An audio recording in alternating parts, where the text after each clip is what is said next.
This is fantastic. This is GT racing right now. He's got traction, he's going around the outside of both of them! Maloney! Oh, he's taking Anderson! Anderson's up top! Oh my god! Oh. Big crash! Oh my goodness, half the field's going to get rolled! This is very close. These guys are want to make their way through the field very quickly. Oh, there we go! Oh no! That's massive! This is it! This is over! I can't believe this! Oh my god! God, what?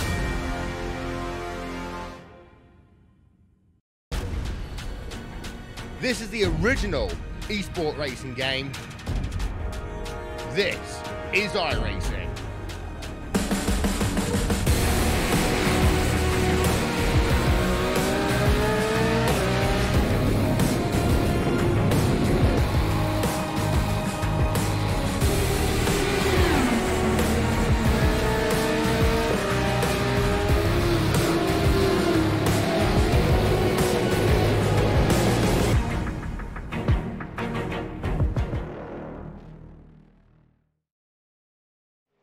Here on the iRacing Esports Network, we are playing host to, once again, a round of the Majors series. This is the quest to crown the most versatile drivers in sim racing. Loads of different event formats, loads of different cars, loads of different tracks, loads of different tributes to fantastic international events in real life, all leading up to the awarding of the Mario Andretti Trophy. This is the International Region Round 4, the Short Track Nationals. These are the late models at Bristol Motor Speedway. And you, of course, are listening to us here at SimSpeed TV on the iRacing Esports Network. My name is Reese Gardner, and joining me, Jay Kennedy. Once again, Jay, time to go oval racing again. No better place to do it. 100%. Cannot wait for this. This has been short marked as one of the awesome, or the events I'm looking most forward to, if I could speak, throughout this series. It's such a cool track, such a cool format, and heat races as well to amp it all up and to set it to an extra level. It's going to be really, really tough to get through the night. If you can stay out of trouble, you got to find yourself in a really, really good spot to potentially win the race overall. Yeah, I've been looking very awesome to this as well. It's this has been there's been a good lead up to this one. Of course, we got 2 preliminary heats to start off with, then a last chance qualifier, and then a CB and A main, I believe. So there's a lot of racing to be had throughout the night. We're about to get ready for the first heat in the last 12 minutes of this practice session. So Jason Martin is currently at the top in this particular session. We are, though, currently looking at car number 35. That's D. Palmer, who has just gone up into second place on the timesheets. And you take a look at those timesheets. There's only 5/10 separating everybody at the moment. 18 cars, super late models, ready to go around a track like Bristol. And this track is legendary for some very good reasons, foremost of which you could see right there on screen, Jay, that very steep banking. Yeah, 100% banked pavement, or banked concrete, I should say.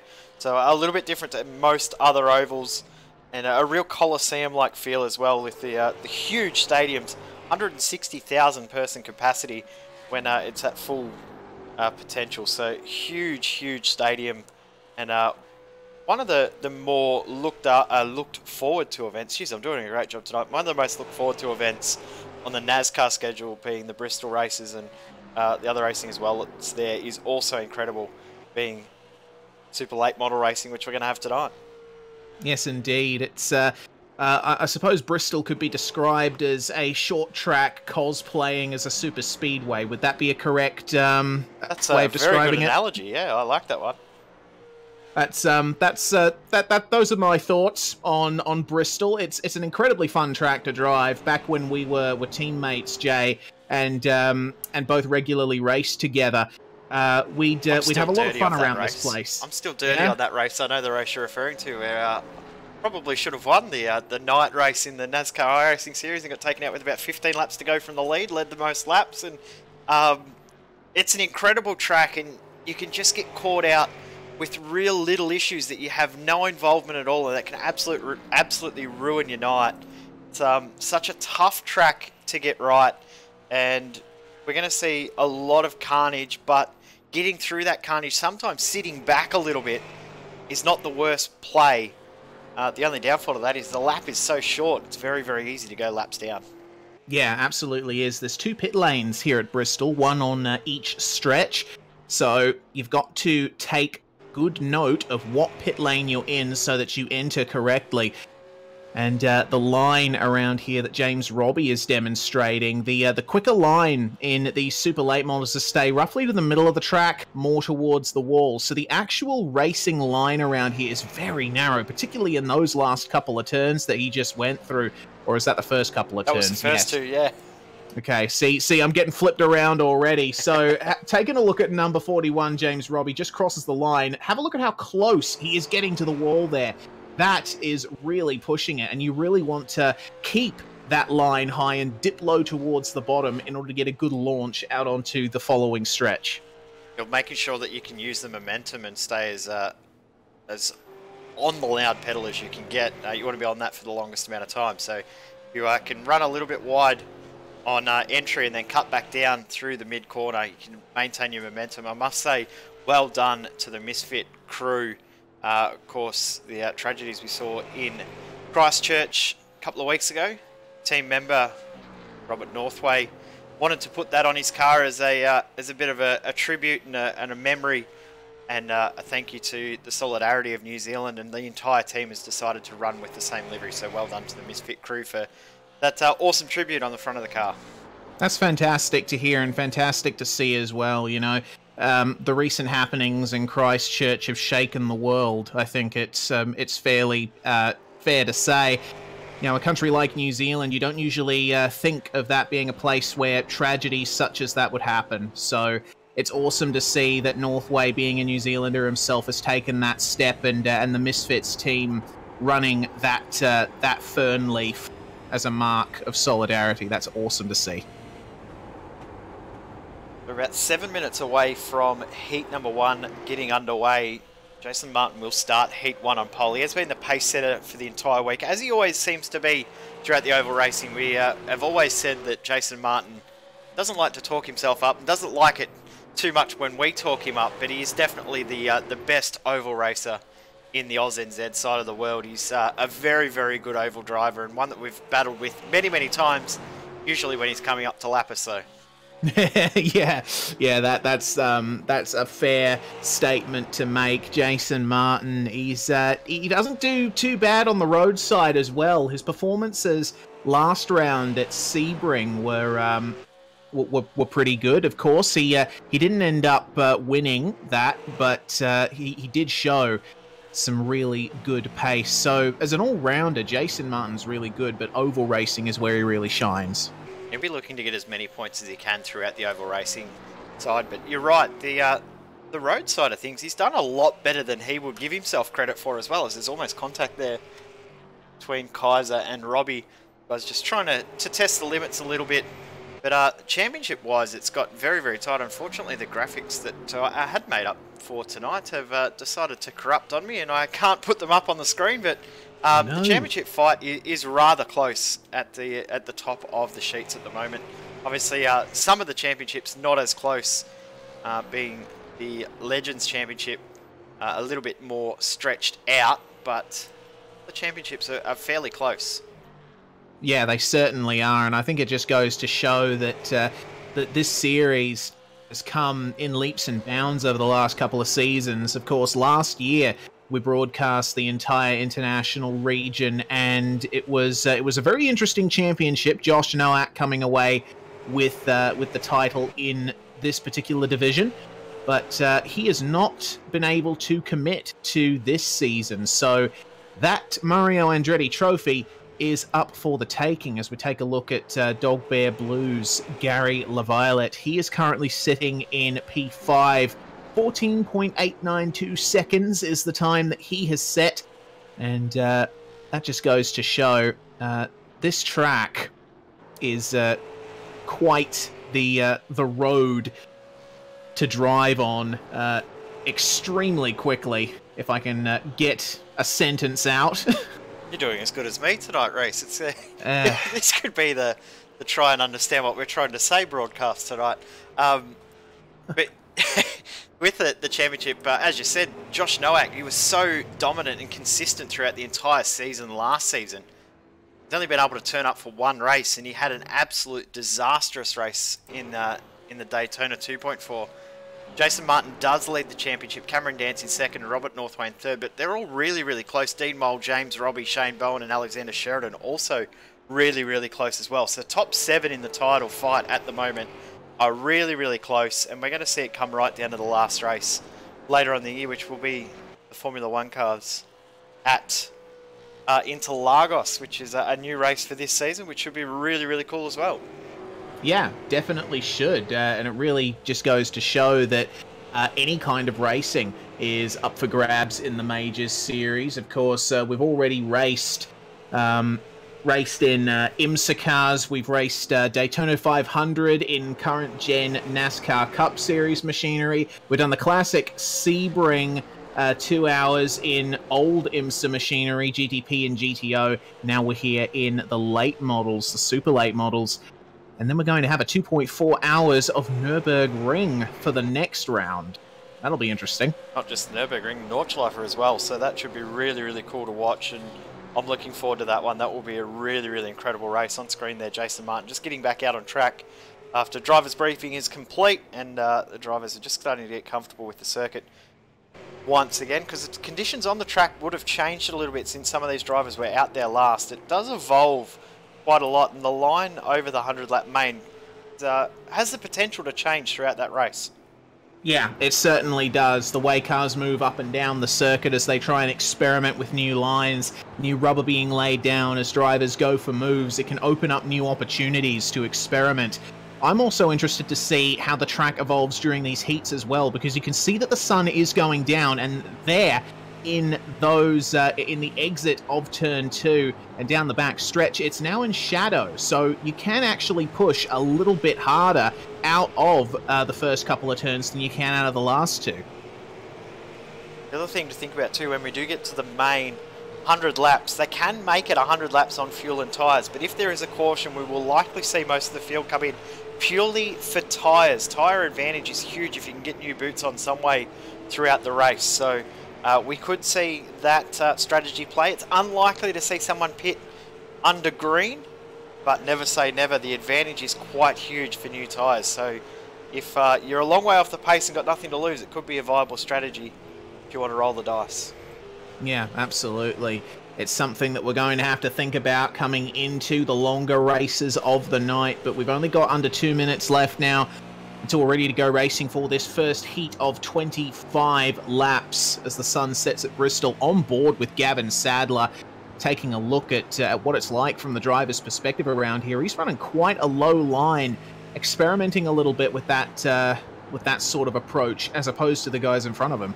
He's coming up on the back of Roger Clark in the MFR entry, and the pace advantage he's got is quite noticeable. So he's making that inside work really well. I'm impressed with how well he's got that inside line to work. Just not quite able to get the move finished, but have a look at that. Straight through the middle, he'll get the move done. So we could see a little bit more movement throughout this race than we may have expected, because Sadler's just made that inside line work really, really well. I'm surprised. We've heard all week that there's not going to be a huge amount of passing because it's so difficult to get past, but Sadler just made it look really, really simple there. Well, that's the thing. I think Sadler is experimenting down there because it's a little bit cooler. Not as many people running that low line, because you see the drivers running the high line, there's going to be a lot more heat going over that particular surface, a bit less grip available as a result. So if they can make it work and spread out the track usage over the entire surface, then I think some drivers will have a much better time of it. 25 laps for our Heat 1 coming up. No cautions as well, so we go from flag to flag with no brakes. So that will mean making sure you can shuffle yourself into the right position, staying out of trouble, which is just what's happened there. Staying out of trouble is going to be key. If you can stay out of trouble... goodness. That accident got really big really quickly. If you can stay out of trouble, you're going to find yourself in a really, really good spot. So making sure you make it through this race is the key. If you can do that, you're going to find yourself in good stead for later on in the night. You absolutely are. It is time to go racing here at Bristol, the first of 225 lap heats, and this is your grid. Jason Martin on pole with Michael Skurlock in second. Sadler and LaViolette on row 2. Row 3, Dee Palmer and Drew Lalonde, and Shane Bowen and Roger Clark rounding out the top 8 here. Got Daniel Stevens and Riley Curtis on row 5 with row 6, Scott Kukas and Sean O'Hara. Matthew Clote, Jürgen Kaiser on row 7 with Gareth Anderson and Daryl Hockey on row number 8. And your field's rounded out by James Robbie and Brett Gerards in 17th and 18th. It's going to be a rolling start here behind the safety car. The pace car, I should probably clarify. We are racing on an oval after all. We constantly get that mixed up, don't we? We say pace car on road and safety car on oval all the time, Jay. We always do it the opposite, but that doesn't matter. We love to get things wrong here. We've done it all night, including the English language tonight. It's 25 laps, as we said. It's going to go by really, really quick, these heats, because there is no cautions. It's going to be an all-out sprint. Watch for that mid-pack. The mid-pack is where there's going to be so much action. And we need to make sure that we get through this heat relatively unscathed. If you're in that mid-pack, what do? Do you drop back and hope that you can avoid incidents ahead of you? Do you try and push on and get your way through and hope that you don't get involved? It's really, really tough to work out what the right game plan is. They're both viable options, both probably the wrong option. There's not much that you can do. You just have to hope that you get through unscathed. Yeah, and it's going to be 7th. That is the magic spot that people will be trying to vie for, because the top 7 in each of these qualifying races advances directly to the A main at the end of the night. So it's going to be a fraught race for the top 7, and those guys up the top will just be looking to stay out of trouble as much as they can. Go green this time behind the Mustang pace car. Jason Martin on pole position, as we said. He's been the pace setter all week. Always seems to be the pace setter in these oval races. It's his bread and butter. It's what he loves. It's what he's very, very good at. It's going to be interesting to see if he can hold on from the inside, because as we said, the outside line looks to be the line of choice. You need to try and get over as quick as he can. Yeah, that's it. Primarily being on the outside on exit. That is what is going to help get that launch down the stretches. Safety car is in. Jason Martin goes early and the green flag is out. It was a good jump from Michael Skurlock as well. He's managed to stay with Martin reasonably as the field goes through turns 1 and 2 for the first time. Not much buffeting around in the pack. A bit of side-by-side back in the field here. Daniel Stevens has lost a spot to Riley Curtis up the front. Gavin Sadler through. He's made that inside line work. Oh, no! Big wreck. LaViolette. Oh no, that's a real shame. And of course, got to remember no cautions, so these drivers all trying to race as hard as they can, and Brett Gerards has just made contact with Scott Kukas, I think. No, Gareth Anderson ended up trying to go through there in the aftermath of the incident and ended up hitting Gerards. But up the front, Skurlock is back down to 3rd. Gavin Sadler taking 2nd place, and Jason Martin is absolutely running away with this at the moment. Yeah, he is. He's out to a full 1 second lead right now, and Skurlock trying to get his way back through, but ended up with half of the field getting involved in that incident. James Robbie, the last car on the lead lap, because Brett Gerards has just come into the pits, so we've only ended up with 12 cars on the lead lap after that incident. This is the closest fight for 2nd and 3rd.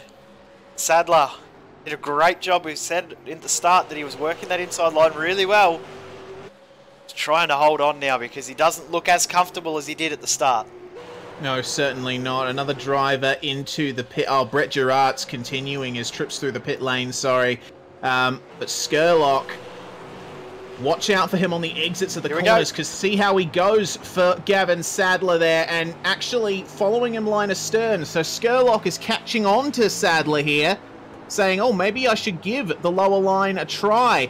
But have a look at the run that he gets off that stretch. That's amazing. He's going to be try and do another pass here. Oh, now Sadler's the one with the run off the outside. This is great. This is the kind of racing that I love about Bristol. Yep, so hard, so tight, so close. 225 kilometres an hour as they come into the braking point for turn 1 and turn 3. Incredibly high speeds around such a close track. D Palmer now starting to close in on the back of this train. Fastest car on track at the moment, D Palmer. So watch out for D closing traffic this gap. as well. Yeah. Oh, traffic that's fighting! Careful! Oh, goodness me. That was Daryl Hockey and James Robbie. They were fighting for position in 11th and 12th. Palmer's backed off a little bit, and Drew Lalonde's getting into this now too. Drew Lalonde's the fastest car out on track. Yeah, goodness me. 15.292 last lap for Drew. And these drivers all running in the 15.3s and the 15.2s. So this battle pack here, the battle for second, where it's at the moment. Skurlock trying around the outside of Sadler again. Yeah, these guys are getting very, very tight, but it's actually on for 7th. 6th, 7th and 8th. This is the key spot. At the moment, Daniel Stevens is in the cut-off position. Roger Clark just behind, starting to close that gap up. As Sadler and Skurlock side by side, there's contact between them as well. Skurlock's through. And this is the thing, the drivers don't want to hit each other off in a situation like this. They are sitting pretty. They are perfectly fine. They will be able to transfer through to the A main if they stay where they are. If they race too hard and take each other out, then that's a whole lot more work that they've got to do for the rest of the night. Yeah, if they have to go through the LCQ, then they're going to have a lot of hard work to get themselves into the A main. At the end of the night, there's another pass back in the field between Scott Kukas and Gareth Anderson, but they, at the moment, are into the LCQ, so they've got a lot of work to do. Drew Lalonde still very, very quick, and Jason Martin now is absolutely broken away. He's out to a 2.4 second lead.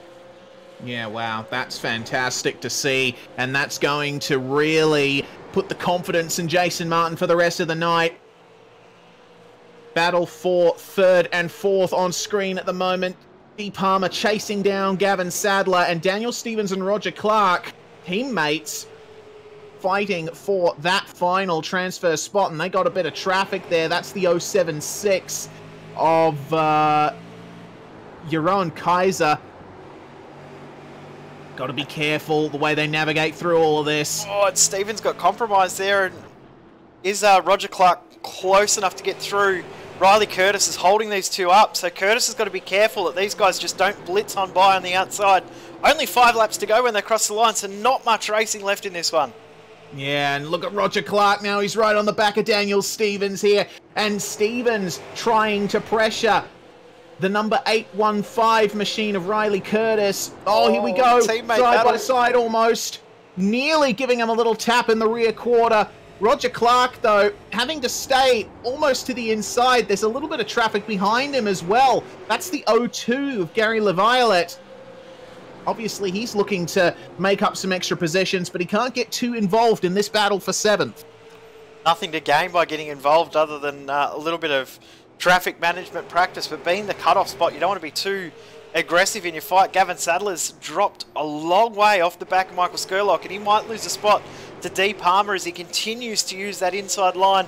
3 laps to go. Daniel Stevens trying to get past Riley Curtis, and here comes Roger Clark, and there's contact between teammates! Oh, no! No!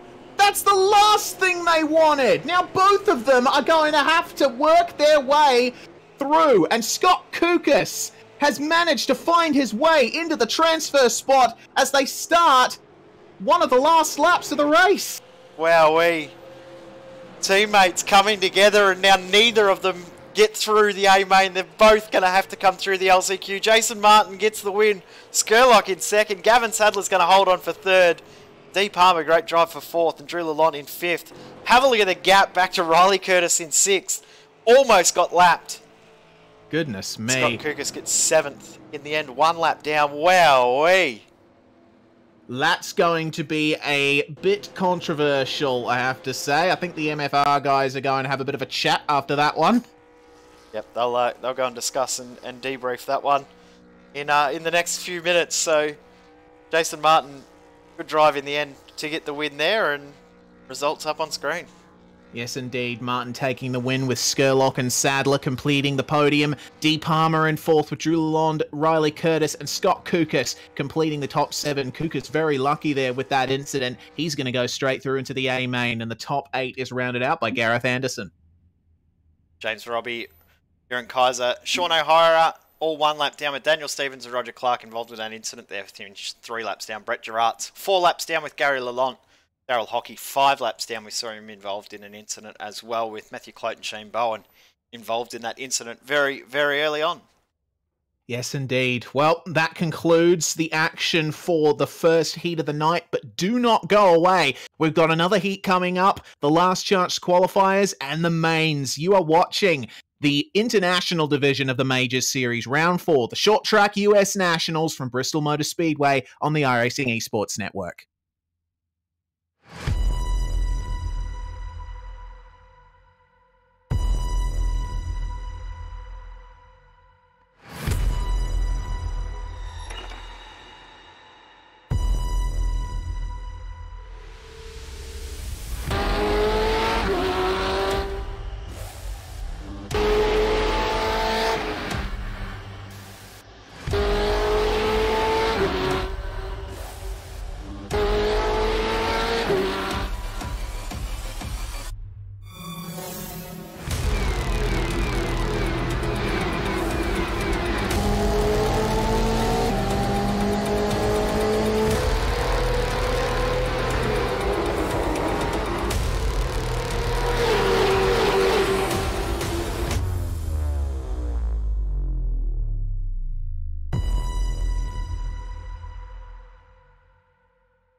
Growing up as a kid in Oklahoma, where I'm from, the Chili Bowl is the biggest race that we have.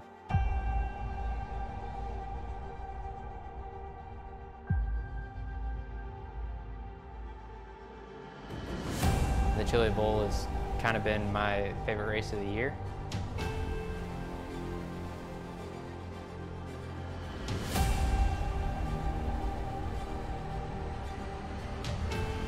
Growing up a dirt racer in Oklahoma, that's kind of the holy grail.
fantastic.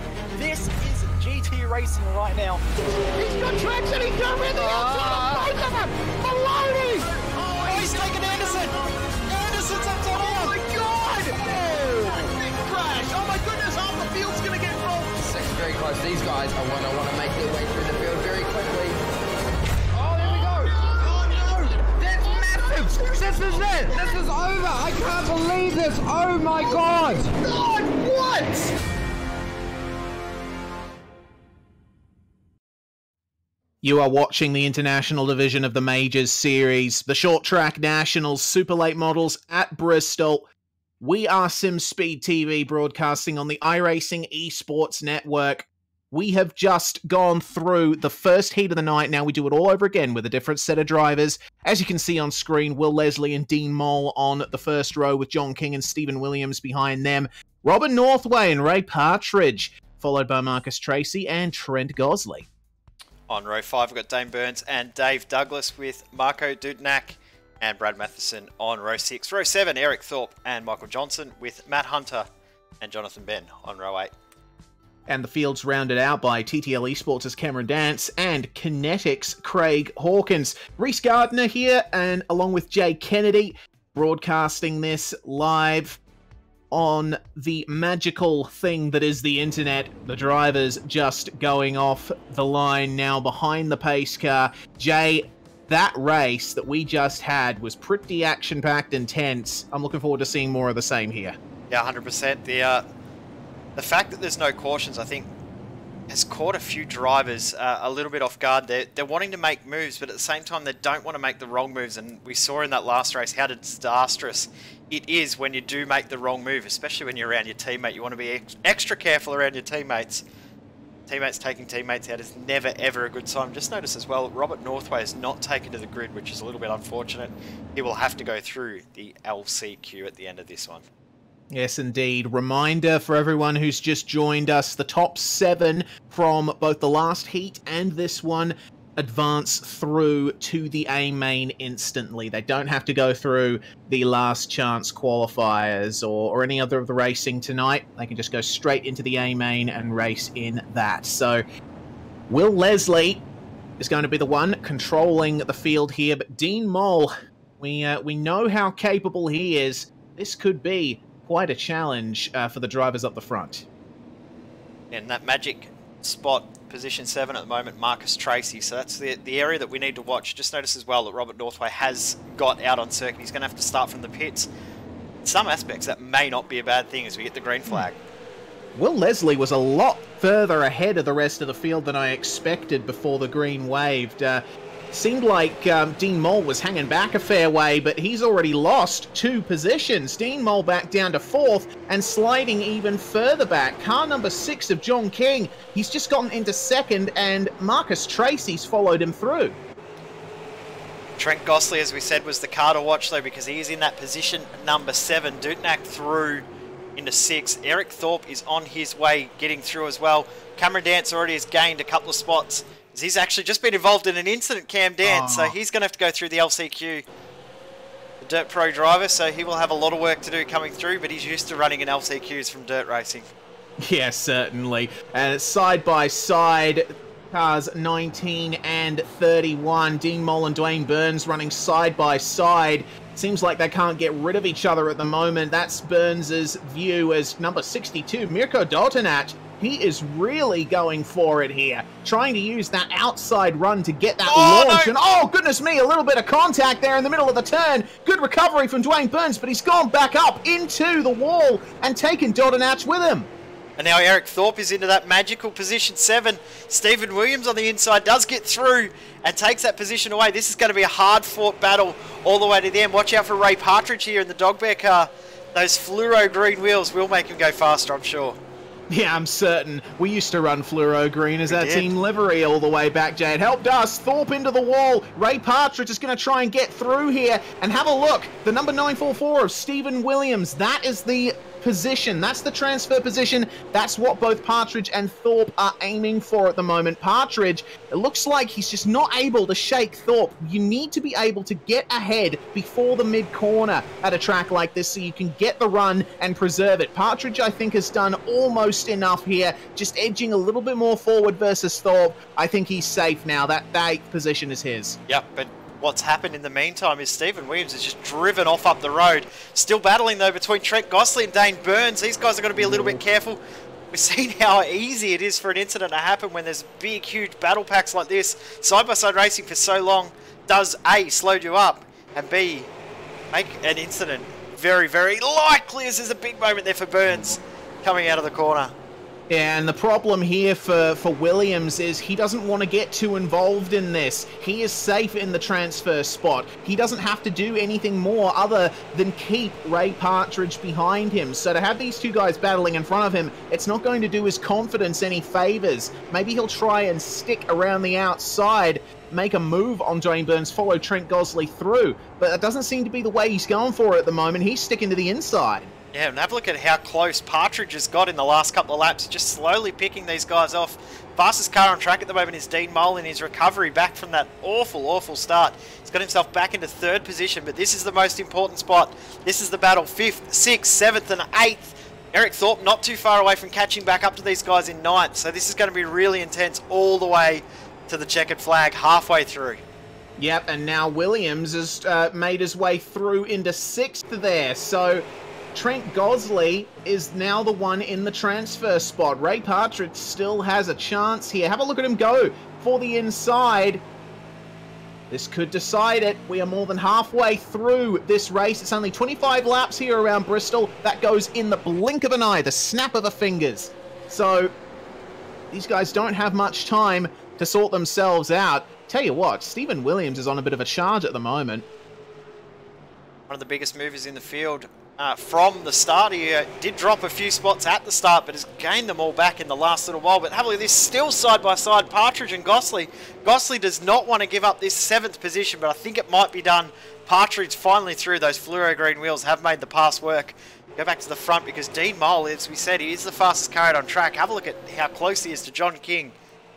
Yeah, certainly. Will Leslie is out there in front, out of frame, but these guys are battling quite hard at the moment, and the battle behind them between Marcus Tracy and Dwayne Burns, that is for 4th place. It is still heating up, and we can see the last of the transfer positions right behind them. Marcus Tracy, this is the view from on board around Bristol. Very highly banked, concrete corners. It can get very slippery if you don't have the right amount of rubber and temperature on the circuit. Working the wheel very smoothly, though. That's what you want to see when we get to the A-main, which is 100 laps long. As we said too, the A-main can be done on 1 set of tyres and 1 tank of fuel, but the tyre situation could mean that you don't want to do it on a full set or 1 set of tyres. You may want to come in. Have a look at he's on a charge, isn't he? He's doing a great job. Fastest car on track at the moment is Stephen Williams. Even getting a move done, still the fastest car on track. That's crazy. So he obviously he wasn't satisfied with being in the transfer first spot. He said, "No, I'm just going to keep going." Eric Thorpe in the pits. Big problems for him. Marcus Tracy now is in that transfer spot. He's actually fallen back from Dwayne Burns. He's quite a bit. Yeah, he's dropped off quite a lot. He may have burnt the tyres up a little bit too quickly in the early stages of the race, and now he's dropped back to his starting position of position 7. Robert Northway from the pits, he got back up into 14th position. Doesn't look like he's going to be able to gain any more spots. About to go a lap down from Will Leslie, who's done a great job in this race. Just led it from the start, got off the line really, really well, and now driving away at the front of the field. Yeah, he's going to start his final lap here as Will Leslie, untroubled, the Kinetic driver in the number 55, and looks like John King is going to hold off Dean Mole for 2nd place. So good job for Kinetic. A 1, 2, 3 for them. And Dwayne Burns just snatching 4th place, or defending 4th place around the outside from Stephen Williams. Ray Partridge and Marcus Tracy completing the top 7 there. So these are the unlucky ones who are going to have to go through the last chance qualifiers further down in the field. But that was another hectic little race. Yeah, you can see the guys coming across the line side by side to get a nice promo shot of them all side by side across the line. But Kinetic, once again, the team to beat in this series. They're looking very, very strong. They certainly are. So these are the unofficial results. Will Leslie takes the win by 7, nearly 8 tenths from John King. Dean Mole completes the podium. Burns, Williams, Partridge and Tracy complete your top 7, and Trent Gosley rounding out the top 8. Newtonak, Douglas and Hunter all put in a gallant fight but weren't able to get there in the end. They finished 9th, 10th and 11th with Michael Johnson in 12th. Craig Hawkins in 13th. Robert Northway stayed on the lead lap, which I think is a very, very good effort, starting from the pits. Finished 13 seconds down in 14th position. Cameron Dance 1 lap down with that incident early in the race, and Eric Thorpe 5 laps down. Brad Matheson 5 laps down, and Jonathan Ben. All of those guys all coming through the LCQ, which have just had confirmed 6 out of the 22 starters will make it through. Only 6 spots up for grabs in this 50-lap race coming up next. Yes, indeed. So do not go away. We've got more racing to come. If you like what you've seen so far, please stay with us. We are SimSpeed Television, broadcasting on the iRacing Esports Network. This is the Majors Series.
fantastic.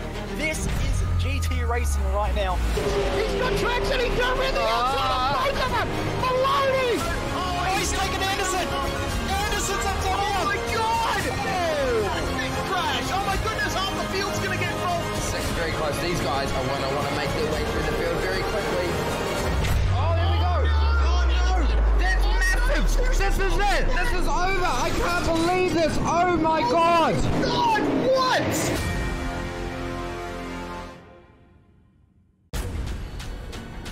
This is the original esport racing game. This is iRacing.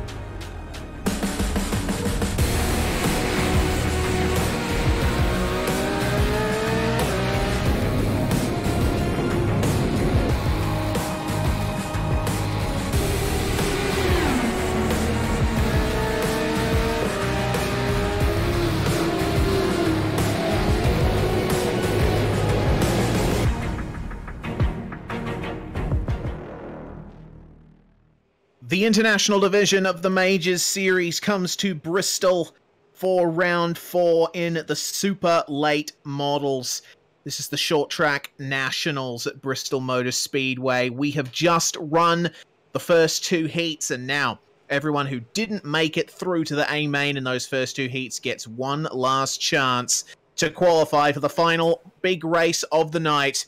Here for SimSpeed TV on the iRacing Esports Network, my name is Reese Gardner, Jay Kennedy in the commentary box with me. Jay, we've got only a minute and 40 left in this warm-up session before we get ready to go racing, and this is going to be one of the most competitive races of the night. Yep, this is going to be really, really tough. This will be the most competitive so far. 22 drivers, 6 spots up for grabs. So it's going to be really, really tough to get through. 50 laps of racing, so it's going to be a fairly long race in comparison to what we had. Of course, cautions are on for this one too, so adds a little extra spicy element. New tyres are a huge advantage after a couple of laps. So if the drivers who are down the pack a little bit can't quite get moves done, get a caution with say 20 to go, 10 to go, come in and get some fresh tyres, going to be really, really spicy come the end of the race. So looking forward to see how it all plays out. Yep, absolutely. So these guys competing in this one, all the drivers that that had problems or crashed or had an incident with another driver, they are going to be the ones looking for this final spot. Currently topping the timesheets is the man on screen, Robert Northway, in number 772. Of course, he only just finished on the lead lap in the first heat. Jeroen Kaiser is in second at the moment in the timesheets. You can see on the right side of your screen there the splits through to the top 18. A few extra cars in the session compared to last, but that just makes the racing a little bit more spicy, a little bit more traffic that the leaders will have to deal with as they make their way around these 50 laps of Bristol Motor Speedway. Making sure you work your way through traffic is going to be such a key to this race as well. The guys that are at the front of the field and do get clear at the front coming up to traffic, especially if you have a couple of cautions and then there's slower cars that may be a lap down or so, it's going to be really, really, really tough. So we'll see how it all plays out. Looking forward to seeing how the track changes throughout this race as well as the sun starts to set here at Bristol. Yep, the entire track is in shadow now, and this is the grid. Gareth Anderson and Trent Gosley on row 1, James Robbie and Mirko Doltonach in 3rd and 4th. Row 3 is Dave Douglas and Jeroen Kaiser, Sean O'Hara and Matt Hunter rounding out the top 8.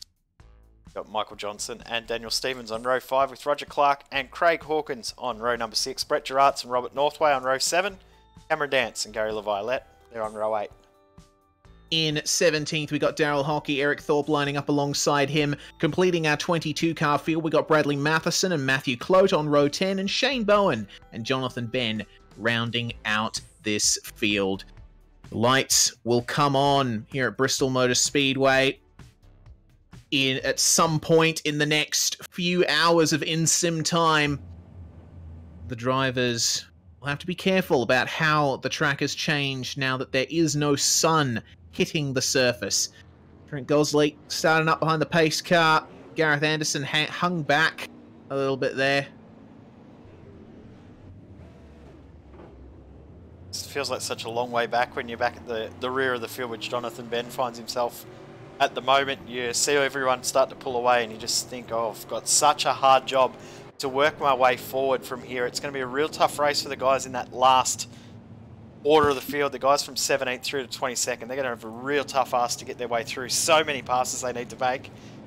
But that's part of the challenge of Bristol, and they have one advantage. If there is an early caution, they can come in basically no penalty and get some fresh tyres. That's exactly right. That's something that the drivers are going to have to keep in mind all the way through this one. Got to remember, the threat of cautions is ever present. Bristol is a narrow circuit. It's concrete. It's high banked, high speed. There's a lot that can go wrong around a place like this. Pace car making its way down the back stretch for the final time before it pulls in. It may have to come out again at some point during this race. I think it's a given that we're racing at Bristol. A little bit more of the track in the sun at the moment as the clouds move. So, Gareth Anderson controlling the field now as the pace car goes in. Green flag flies, and away he goes. Actually went rather late. I think a bit too late, because everyone's managed to stay with him there. Have a look around the outside. Trent Gosley, my goodness. Gosley into the lead. Great job from him. We said in the first heat that being on the inside may be a disadvantage at the start of the race. As there's contact. Oh, James no. Robbie around. Does a great job to hold on. Yeah, good stuff. No caution for that one, but he's lost quite a few positions. Oh, there's a caution. There's been another... Whoa, goodness me. Oh, that's big. That is very big. Got a car on its roof there. That's number 66. Oh, Daniel Stevens. His night has not gone well. Neither has Craig Hawkins. So let's have a look at a modem simulation replay and see just what happened there. Drivers trying to come together here. A little bit of rear-end contact started it off, and when Daniel Stevens tried to recover it, he just went back up. Yeah, I don't think Stevens could really have done anything there. He was trying his hardest to regain control and did a good job to get it back on his wheels in the end, but unfortunate for Daniel Stevens. He's coming into the pits, jump into his spare car and get back going again. But the first caution on lap 2, not what we wanted to see, but that start from Trent Gosley, that was mega. Yeah, certainly was. He's really staking his claim for the rest of the night's racing here. He wants that place in the A main. Currently in the transfer spot, though, is James Robbie in car 41, so the likes of Matt Hunter and Sean O'Hara will definitely be looking to take advantage of that. And Robbie, actually having started third, he's slipped back a fair bit, so the drivers around him will be noticing that and taking that into the way they approach this one. They think if he's in trouble, maybe they have a better chance of getting by. Matthew Clote's coming to the pits to get some damage fixed. He actually drove through the wrong pit lane, so he'll come in now. Brad Matheson also coming in. Very, very easy to do to drive through the wrong pit lane. But I must say, James Robbie, I'm very impressed that he held on to that big incident that he had, which happened about the same time as our caution come out. He almost looped it around in front of the field. If we had seen that, we would have seen more cars involved than we had in that one that we did have. Yeah, absolutely. It's one of those things in oval racing, your ability to recover from one of those slides as a result of contact. Of course, the outside wall did help Robbie to straighten his car up a little bit, but I think it really says something that he was able to recover that thing and continue on. Laps to green. One thing about the cautions here, they do go by very, very quickly, usually under caution for 4 or 5 laps, but the length of the lap time, compare this to somewhere like Pocono where you've almost got a 4-minute lap time under caution, only 47 seconds here, so very, very short time that you are under caution. The disadvantage to that is some guys that do have to come in and get damage fixed, you haven't got much time to do it. Daniel Stevens has gone a lap down from that incident, so he's going to have a tough ask to get himself back through the field and into that magical position number 6. That's the thing. From this point onwards, Daniel Stevens will have to be thinking about track position and making sure that he is in the right position if there is a future caution. And this being Bristol, we know that that's something that's incredibly likely. So, drivers forming up into their two lines. Trent Gosley is going to be the one controlling the field off the start this time. Will Gareth Anderson be able to go around the outside and reclaim the lead? Because we know that that is the preferred way to do it here at Bristol. That outside line can really launch you into the back stretch if you can get it right. Got to watch out for those walls on the exit, though. Yeah, 100%. Making sure you can avoid the wall on the outside and keep yourself close enough to the guy on the inside as well. Very, very tough to do. And you see Anderson starting a little bit wider. Good jump from Gosley. He's going to maintain the lead of the race. But it's very, very tight. Have a look at this in the mid-pack here in the middle of the top 10. Yeah, wow, this is pretty crazy. Side by side already, and drivers almost going into the wall. Unfortunately, Gareth Anderson not having a great time out there at all, actually getting into the wall once, twice, 3 times. That is a lot of pace loss there, so our pole sitter Gareth Anderson in big trouble at the moment. He's outside the transfer spots, and he's got a bunch of cars behind him wanting to go in that direction as well. Oh, no! Oh, Anderson, no! Oh, he's managed to stop it off the track. That isn't going to be a caution. We are staying green. So Gareth Anderson, obviously, with too many issues to try and continue on, but it is almost on for the lead and second place. It's on for the magical position 6. Have a look at Northway. Look at the run that he's got. Wow, that's a great run. Will he be able to hold it on the inside, though? Oh. Just dipping in. Oh, careful. LaViolette down on the apron as he gets through on Sean O'Hara. So Northway now into 6th position. Gary LaViolette with a massive run. He's into 7th. And Sean O'Hara's just dropped a long way off from the restart. Now the issue Cameron Dance coming through as well. Oh, wow. Cameron Dance already up into the top 10, and he's looking to try and get up into that transfer spot as well. But these guys need to make sure that they don't trip over each other too much, because the more they slow each other up, the harder they're going to have to work to get up to that transfer spot. So Gary LaViolette currently fighting Robert Northway for 6th position, 1 position away from getting through to the A main is LaViolette. Goodness me, this is close. This is a great fight. So we hit pretty close to the 1/3 race distance. Robert Northway now starting to struggle a little bit to maintain grip on the corner exit. You can just see trying to run the inside line to ruin the momentum of LaViolette. And in the background, you can see Sean O'Hara, Shane Bowen and Cameron Dance all getting very, very close. But Gary LaViolette, he is well and truly on a charge right now. Absolutely is. He's just biding his time, I think, at the moment. They're closing on James Robbie too. Northway. Oh my goodness, they are too. So this is going to get a little bit awkward for Northway and LaViolette. Of course, we've got to remember James Robbie is teammates with Northway, so they'll have to work together a little bit to try and keep Gary behind them. Northway still going low, using that low line where there's not as much rubber, not as much heat being generated. He's trying to get through on his teammate. Don't think it's going to have much of a chance of happening at the moment. Have a look at the run that Gary LaViolette has. Northway is suffering on exit at the moment. LaViolette is really starting to close in. And he's actually blocked off the outside line to Robert Northway now. Northway can't come up and gain that momentum. He has to stay low. Just ahead too, Dave Douglas and Jürgen Kaiser are also side-by-side battling, so they've closed up. Oh, very, very close. LaViolette through, maybe? He's got it. He's got it. He'll have that now. Absolutely. So Gary LaViolette into the transfer spot.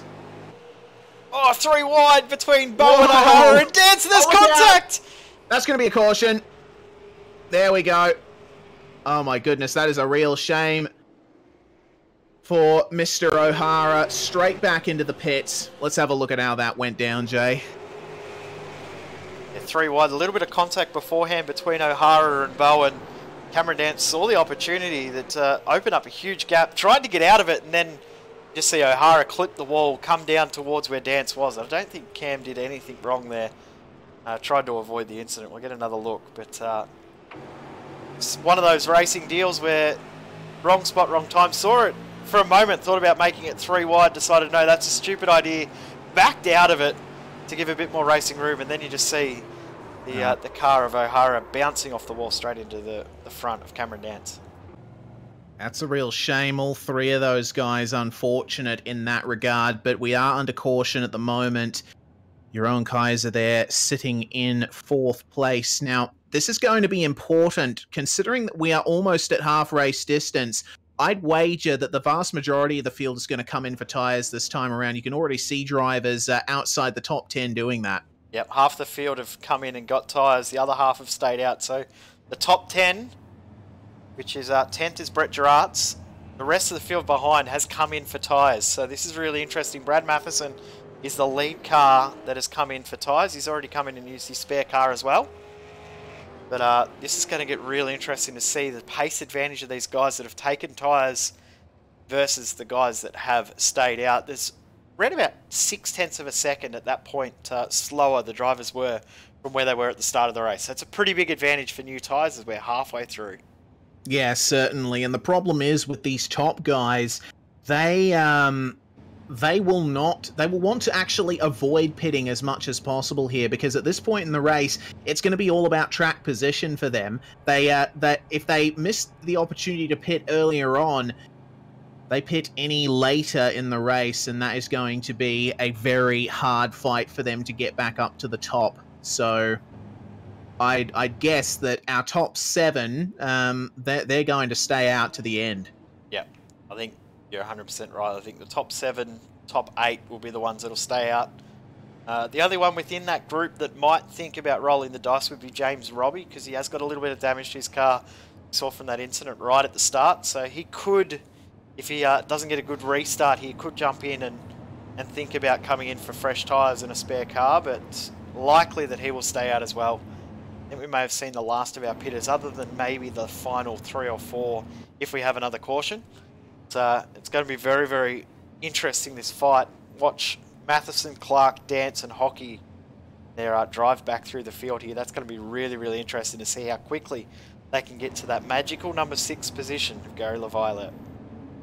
Yes, indeed. And LaViolette, we saw he was really on a charge in that first half of the race, doing very well versus Robert Northway as the drivers form up into their starting lines. So we'll have to keep an eye on LaViolette here, because all those drivers behind him with those fresher tyres, they're going to be right on it. Safety car's going to be in this time by. And Trent Gosley and Mikko Dotanak will be the ones leading the field away. Sunset at Bristol, safety car in. Gosley has gone nice and early. That's a great jump. He's managed to do very well for himself there.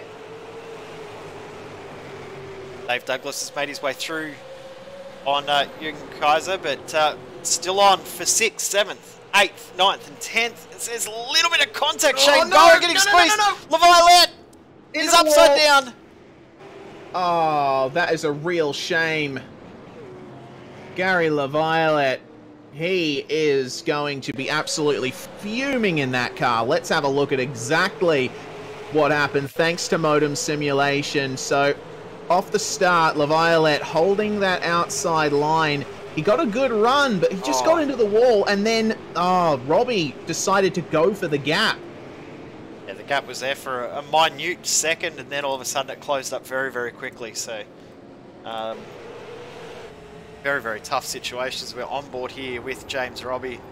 See how quickly the gap opened and closed after a little bit of a mistake there. It probably just was going to follow LaViolette, actually, and then the momentum from hitting the wall meant that it was all over before it started. So LaViolette in the pits. Brad Matheson's also come back into the pits once again. He got involved there too. We're going to have a very, very interesting restart here, though. We certainly are. It's going to bring in a few new faces into the top 6. So currently sitting in 6th place is Shane Bowen. Of course, the teammate of Dwayne Burns, who finished very well in the last heat. And that looks like a lucky dog going around there, number 817. Michael Johnson's about to get back onto the lead lap. Daniel Stevens now finds himself. Sorry, Michael Johnson is now 1 lap down. He was 2 laps down. Daniel Stevens, Craig Hawkins still going. Sean O'Hara and Gareth Anderson are both out of the race. So we still have 17 cars on the lead lap. Gary LaViolette has got back out on the track in his spare car. Still on the lead lap, which is great to see. Yeah, so he'll have the advantage of tyre pace now. Time is rapidly running out for him, but I do think that that LaViolette does have the power to get back up into the top 6. I mean, we saw his charge in the first half of the race, which was absolutely amazing. I expect more of the same from him this time round, but Shane Bowen is going to be the one in the box seat. James Robbie, Matt Hunter, and Brett Gerard's behind him. It's going to be an interesting battle. Wondering at this point now, after that incident there, and James Robbie already with some damage, I'm wondering if he's thought about whether staying out was the right option, whether he should have come into the pits on that previous lap, or previous caution, I should say. Yeah, I think he might be just going over the what ifs in his head at the moment. I mean, he's done rather well in this race so far, stayed in a consistent position, but a fresh car and fresh tyres goes a long way at this track, and unfortunately he's pretty much missed that opportunity.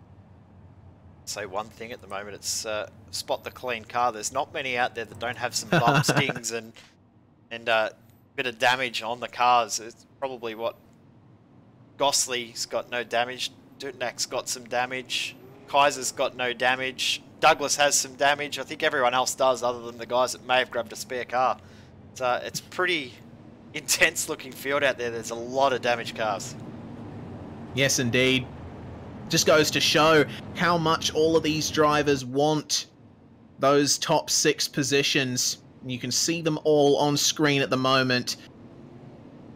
Trent Gosley's going to lead the field away again. Expecting another jump from him. He did really well on the last restart to get it done, and he's doing the same, just coming out of turn 4.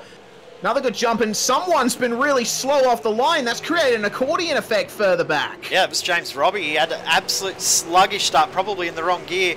He's been rounded up by Matt Hunter and Cameron Dance. Watch Dance come through. Remember, fresh tyres from pitting under that previous caution, and he's now within sight of that magical 8th position in the 27 car. Of course, he needs to get into the A main because he is one of the championship contenders. If he gets through into the B main, that is a big chunk of points he's going to lose to Jason Martin. Yes, indeed. So Shane Bowen now right up in front of him. That is the transfer spot.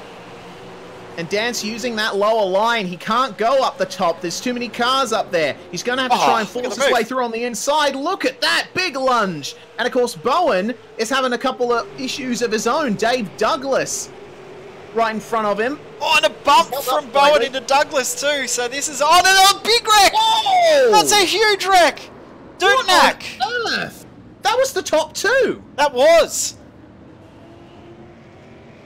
My God. Marco Dutnak is out of the race. He was well and truly looking so easy and getting through. He is out. Trent Gosley is still going, but he's back to 12th position. They were fighting way too hard at the front of the field. Yeah, looks like it. So Dutnak got a really good exit, but Gosley just had a big moment. Yeah, certainly did. Just came up into Dutnak. Real shame between those two. That was a good battle. So that's changed the face of this race once again.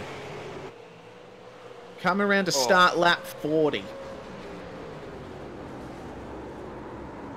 That's huge in the complexion of this race. Position 1, position 2 in an LCQ taking each other out. That is huge. That is going to be a big talking point post-race. Trent Gosley into the pits to get some damage fix. Jürgen Kaiser now leads the race. Interesting as well. Michael Johnson has found himself back on the lead lap. He's still in with a chance. Goodness me, Michael Johnson. If he could get back into the top 6 in these last 10 laps, that would be an absolute miracle for him. Let me tell you that.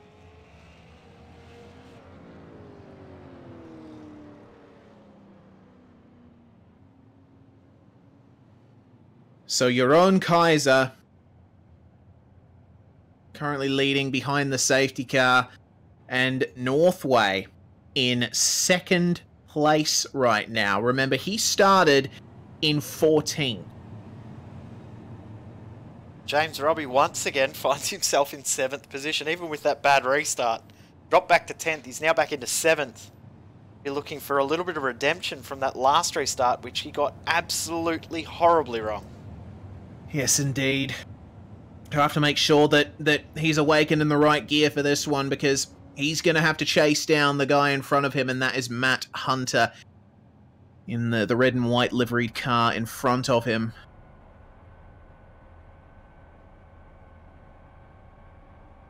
Going to be rather intense. Yeah, going to be very intense. Not many green flag laps left. We'll have 7 laps to go when we go green.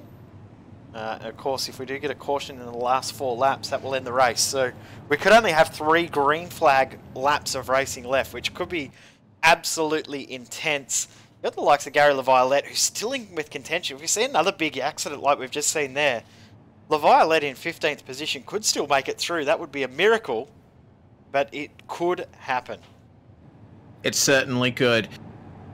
So Mirko Dotonach, well and truly out of this race. He is not taken to the circuit again. And that's the view of Bristol Motor Speedway. Awesome Coliseum-style seating in this one. It's one of the most iconic sports stadium setups in the United States, possibly the entire world. Definitely one of the most iconic circuits in the world, based on the way that the seating is structured and how close everybody is to the action. It's an incredible stadium on my bucket list for sure.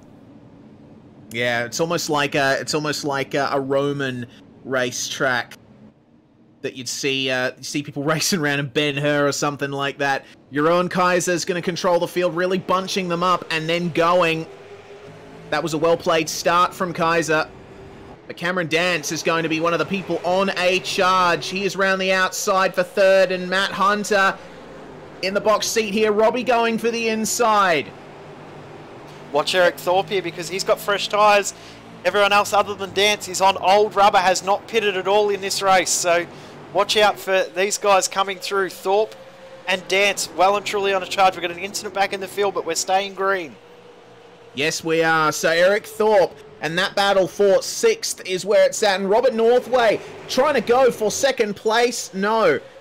He's losing it almost to Cameron Dance. These guys going side by side through the turns at the moment. Dance using that inside line rather well so far. Matt Hunter in a little bit of trouble there in 7th place.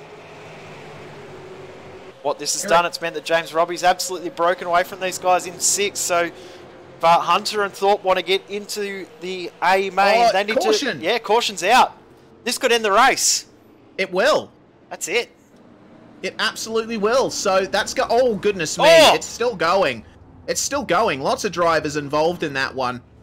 That's a mess. These guys have got to be careful here, because they've been involved in an incident, even though they were in the transfer spot. So hopefully we see these guys get through okay. Not sure who was involved in that one. Yeah, well, let's have a look on this replay. So Matt Hunter and Eric Thorpe. Just looks to me like, they didn't slow down. Yeah, I don't think they actually were paying much attention. Probably just looking at what position they were in and cheering. When the so there we caution go. comes out, you got it. Oh no. Teammates again. Teammates coming together again. The MFR guys have not had a great night, have they? No, certainly haven't. Oh, goodness me. Robert Northway was one of the other cars involved there. He's managed to get himself back into his position of P3, but Matt Hunter, who we saw in 7th, he looks like he might have blown an engine possibly. He's having some issues getting himself around. But, wow, we're done. Yeah. Kaiser through, Dance through, Northway through, Douglas through, Shane Bowen through, and I tell you what, James Robbie, he will be absolutely relieved that he's made it through. Yeah, it was a real hard slog for him in this one. He pushed through with damage and with worn tyres, and he's going to just scrape into the A main here.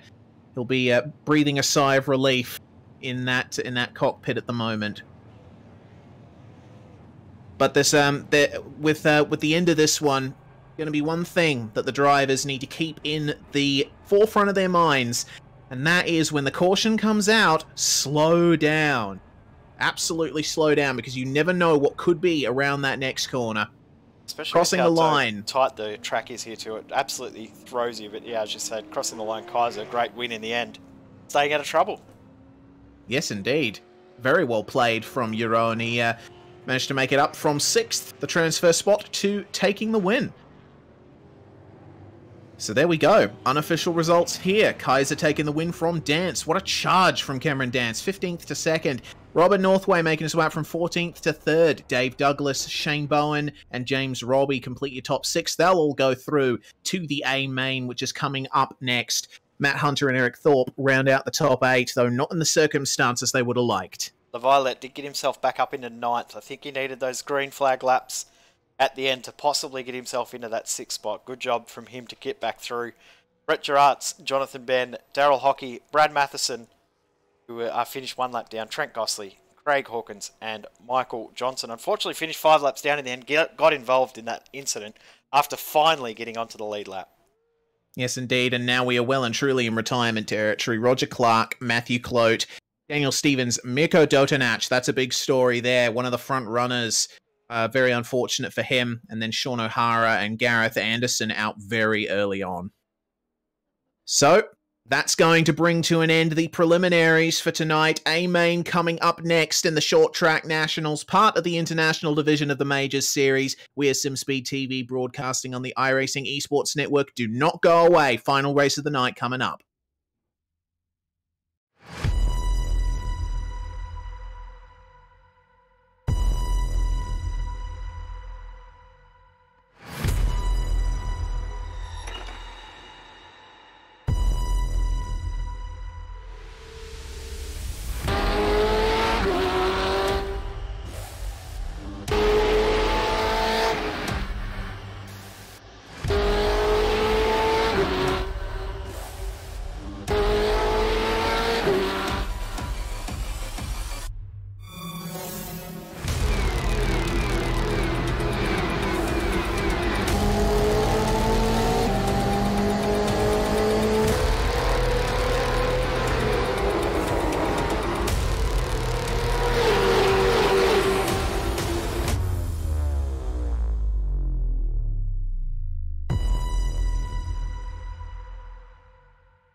Growing up as a kid in Oklahoma, where I'm from, the Chili Bowl is the biggest race that we have.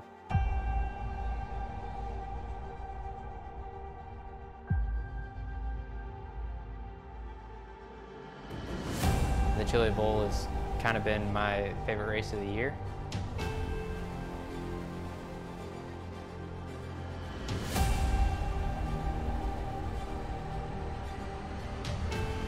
Growing up a dirt racer in Oklahoma, that's kind of the holy grail.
Fantastic.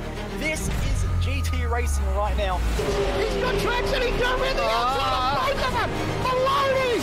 Oh, he's taking Anderson! Anderson's up top! Oh my god! Oh! Big crash! Oh my goodness, half the field's gonna get rolled! Six very close. These guys I want to make their way through the field very quickly. Oh, there we go! Oh no! That's massive! This is it! This is over! I can't believe this! Oh my god! God, what?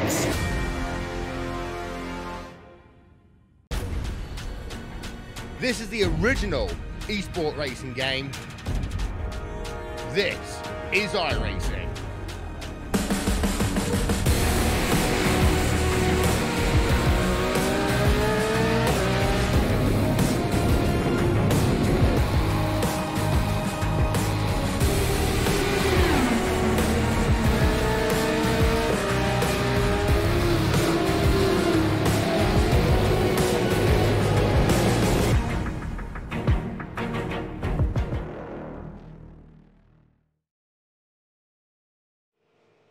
It is time. The sun has gone down at Bristol Motor Speedway, and we are ready for the final 100-lap charge in this long night of racing. The Short Track Nationals, round 4 of the Majors Series. This is the international division for drivers from Asia Pacific and any drivers from the other regions who are not able to make their respective time slots.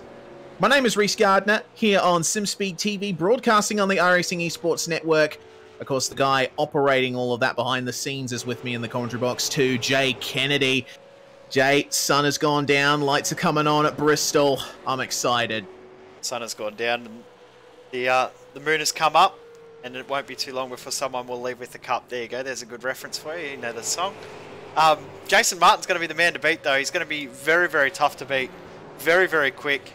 And we look forward to seeing who can maybe challenge for that. We saw the huge advantage that new tyres made, so if we get a few cautions, making sure you time that run to get those fresh boots and get back out on the circuit is going to be perfect. I highly doubt we're going to see green flag stops, but if you've got nothing to lose, it could be a viable option. It only takes about 17 seconds to get a tyre stop done.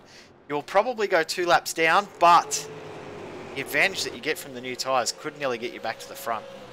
Certainly could. We saw that in the C main that just went by. If you've only just joined us, we've seen some fantastic racing throughout the night and really seen what pit stops and tyres can do with these cars. Caution is on once again for this race, so we will see that making a difference. These are the stats up on your screen at the moment.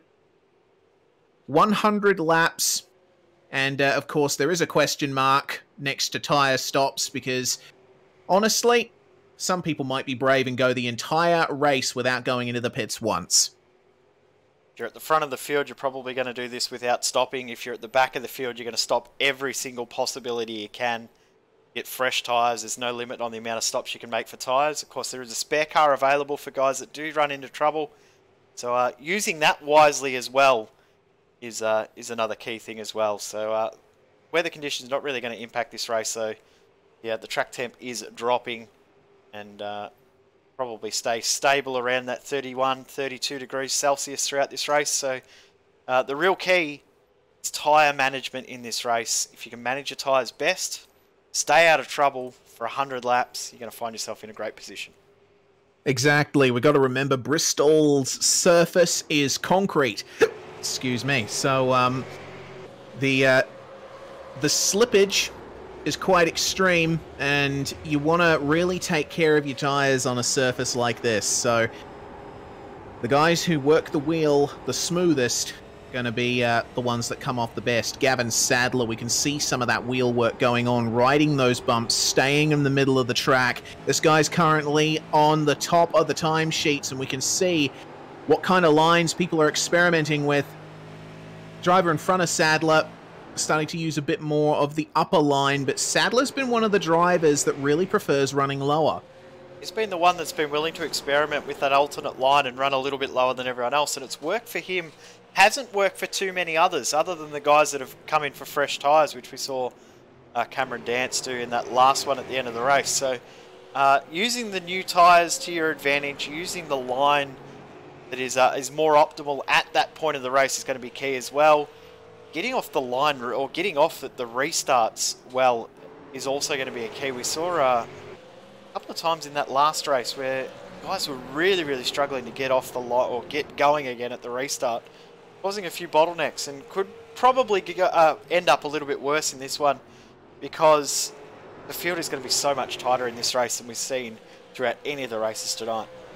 Yeah, exactly, and the car contributes to that as well. Remember, we're driving the super late model at the moment, and this is one of those mid-range oval cars on the iRacing service. It's got enough power to be a handful, but it's not quite as balls to the wall crazy as a past-gen NASCAR Cup car would have been. This kind of car, the super late model, very good for racing, as we've seen tonight. It's a really fun car for racing, and we've seen some incredible battles throughout the night. Don't forget, if you do enjoy what you're seeing, subscribe to the iRacing Esports Network. Some huge events coming up over the weekend. Of course, the other 2 regions of the major series this weekend, as well as the Virtual Racing School GT World Championship. 6 hours of Spa coming up later tonight, and also Virtual Racing School V8 Scops tomorrow here on SimSpeed on the iRacing Esports Network. It's a huge weekend of sim racing this weekend. Yeah, absolutely. So if you do like your virtual motorsport, we've got plenty of it coming up on the network this weekend. So there's a lot to get excited about. Just coming up to 40 seconds to go in this final practice session of the night before we go racing for 100 laps at Bristol. And this race is probably going to fly by if the previous races of the night are anything to go by. They've been over just like that, even with caution periods. So 100 laps, it does seem like a fairly high number. when you're talking about laps around a racetrack. But you got to remember, Bristol is about 800 meters long, and a lap time around here only takes about 14 to 15 seconds in these cars. So you don't have as much time to consolidate yourself as you think. 4 laps every minute around this circuit. That's how quick the race can go by. So you maintain that pace, the race is all over in about 15 minutes. So 100 laps does not take too long at all. So it will fly by, and I'm looking forward to seeing how it all plays out. It's going to be very, very tight. 20 cars have made the A main. Go through the grid. Indeed we shall. So starting on pole position is Jason Martin, having won that first heat. Will Leslie joins him on row 1. Michael Skurlock and John King on row 2. Gavin Sadler and Dean Moll, row 3. And row 4, Dwayne Burns and Dee Palmer, all drivers that have a chance at winning this one. Can't discount really anyone in this top 20 because it's going to be so tight and close. Stephen Williams and Drew Lalonde on row 5. Ray Partridge and Riley Curtis on row 6. Marcus Casey, and Scott Kougas. Row 7, and the guys that come through the C main, Jürgen Kaiser, Cameron Dance, Robert Northway, Dave Douglas, Shane Bowen, and the happiest man in the field, no doubt, after the way that last race went, James Robbie. He is so happy to be in this race because he almost missed out. Yeah, certainly did. He was. We thought he was in genuine trouble. He was one of the drivers that that stayed out despite damage and worn tyres, and definitely seemed like things were not going to go his way. But late race incidents managed to promote him back up into the top 6. He was able to just hold on and scrape through into this A main. So he's got the world ahead of him as James Robbie. Let's see how he goes in this one. But up the front, Jason Martin. That's going to be the view. That's awesome. Will Leslie in number 55 for Kinetic Racing, as you can see. Jason Martin for Misfit Motorsport Blue. And a double file start here at Bristol. And we've noticed that off the start, it's all about how much of a jump you can get over your rivals. If the guy joining you on the row is able to stay with you off the start, then you're in trouble. Because exits around the outside are what's important here. Yeah, just seen that the way that the tyre is behaving at the start of these runs, you are on the outside and can maintain side by side. You should be able to hold on and scoot by on the outside on the back straight. So between 2 and 3 on the outside, looks like they've got a little bit of an advantage, but Jason Martin's a pretty smart operator. I'm sure he'll be able to clear. Before we get into turn 1, Will Leslie, though, will have to be on his toes to make sure that there's no incident between those two. Absolutely. Drivers who get into an incident early on, though, they will have a chance to come back. They do have the ability to do that. If you want to stay up the front through the majority of this race, you'll find yourself a little bit worse off at the end. But here we go. Green flag, Jason Martin getting an excellent jump. Actually left Will Leslie in the dust, and Michael Skurlock's going to follow Martin through into second. Job. It's a great start from both of them too. Yeah, sorry there, Rex. So Skurlock, great job to get through. And Dane Burns as well has also got off to a really good start.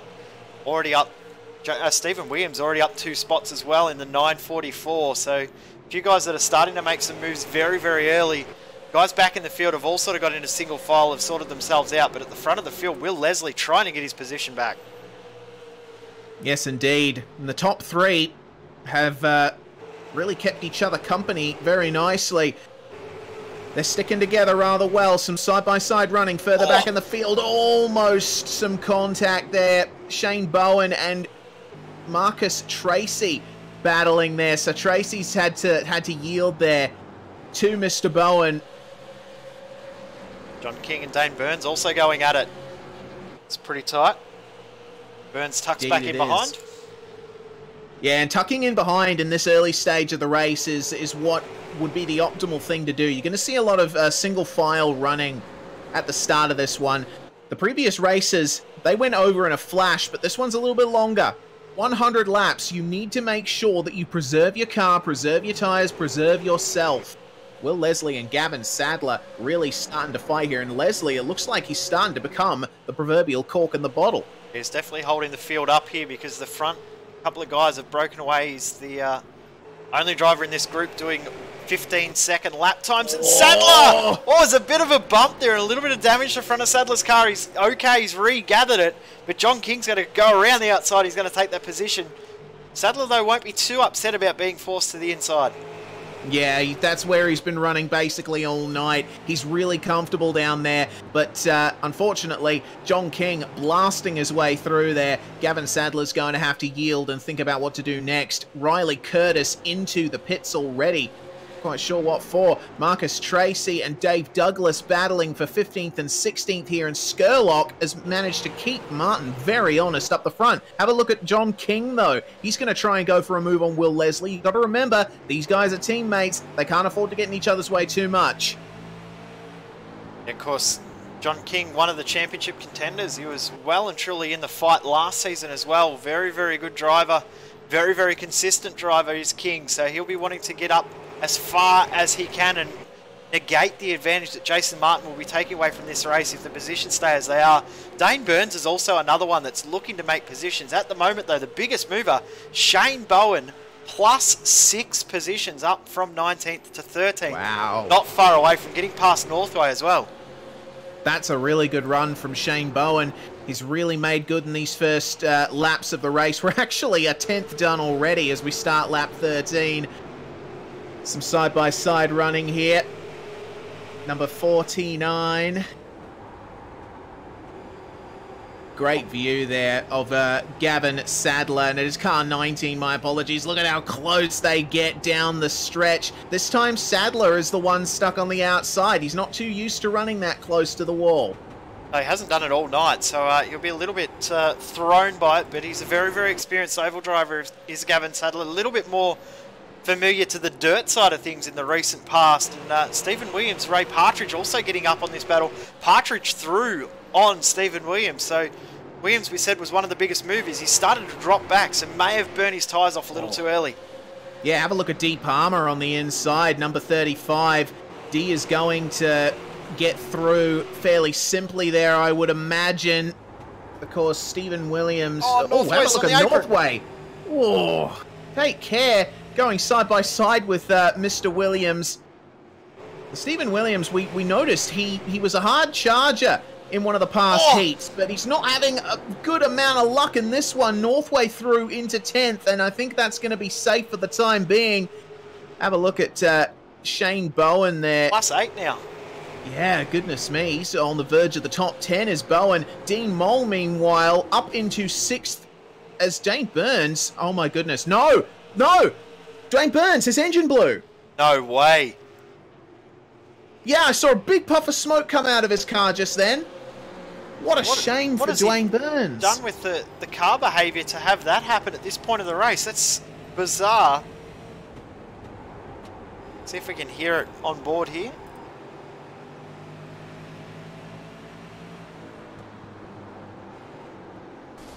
There it is. Boom. Yeah. Maybe just too much time running behind other cars. Possibly. And we got a caution out. Yeah, we do. There's an incident back in the field. Robert Northway, Shane Bowen. Have a look at the damage on Northway's car.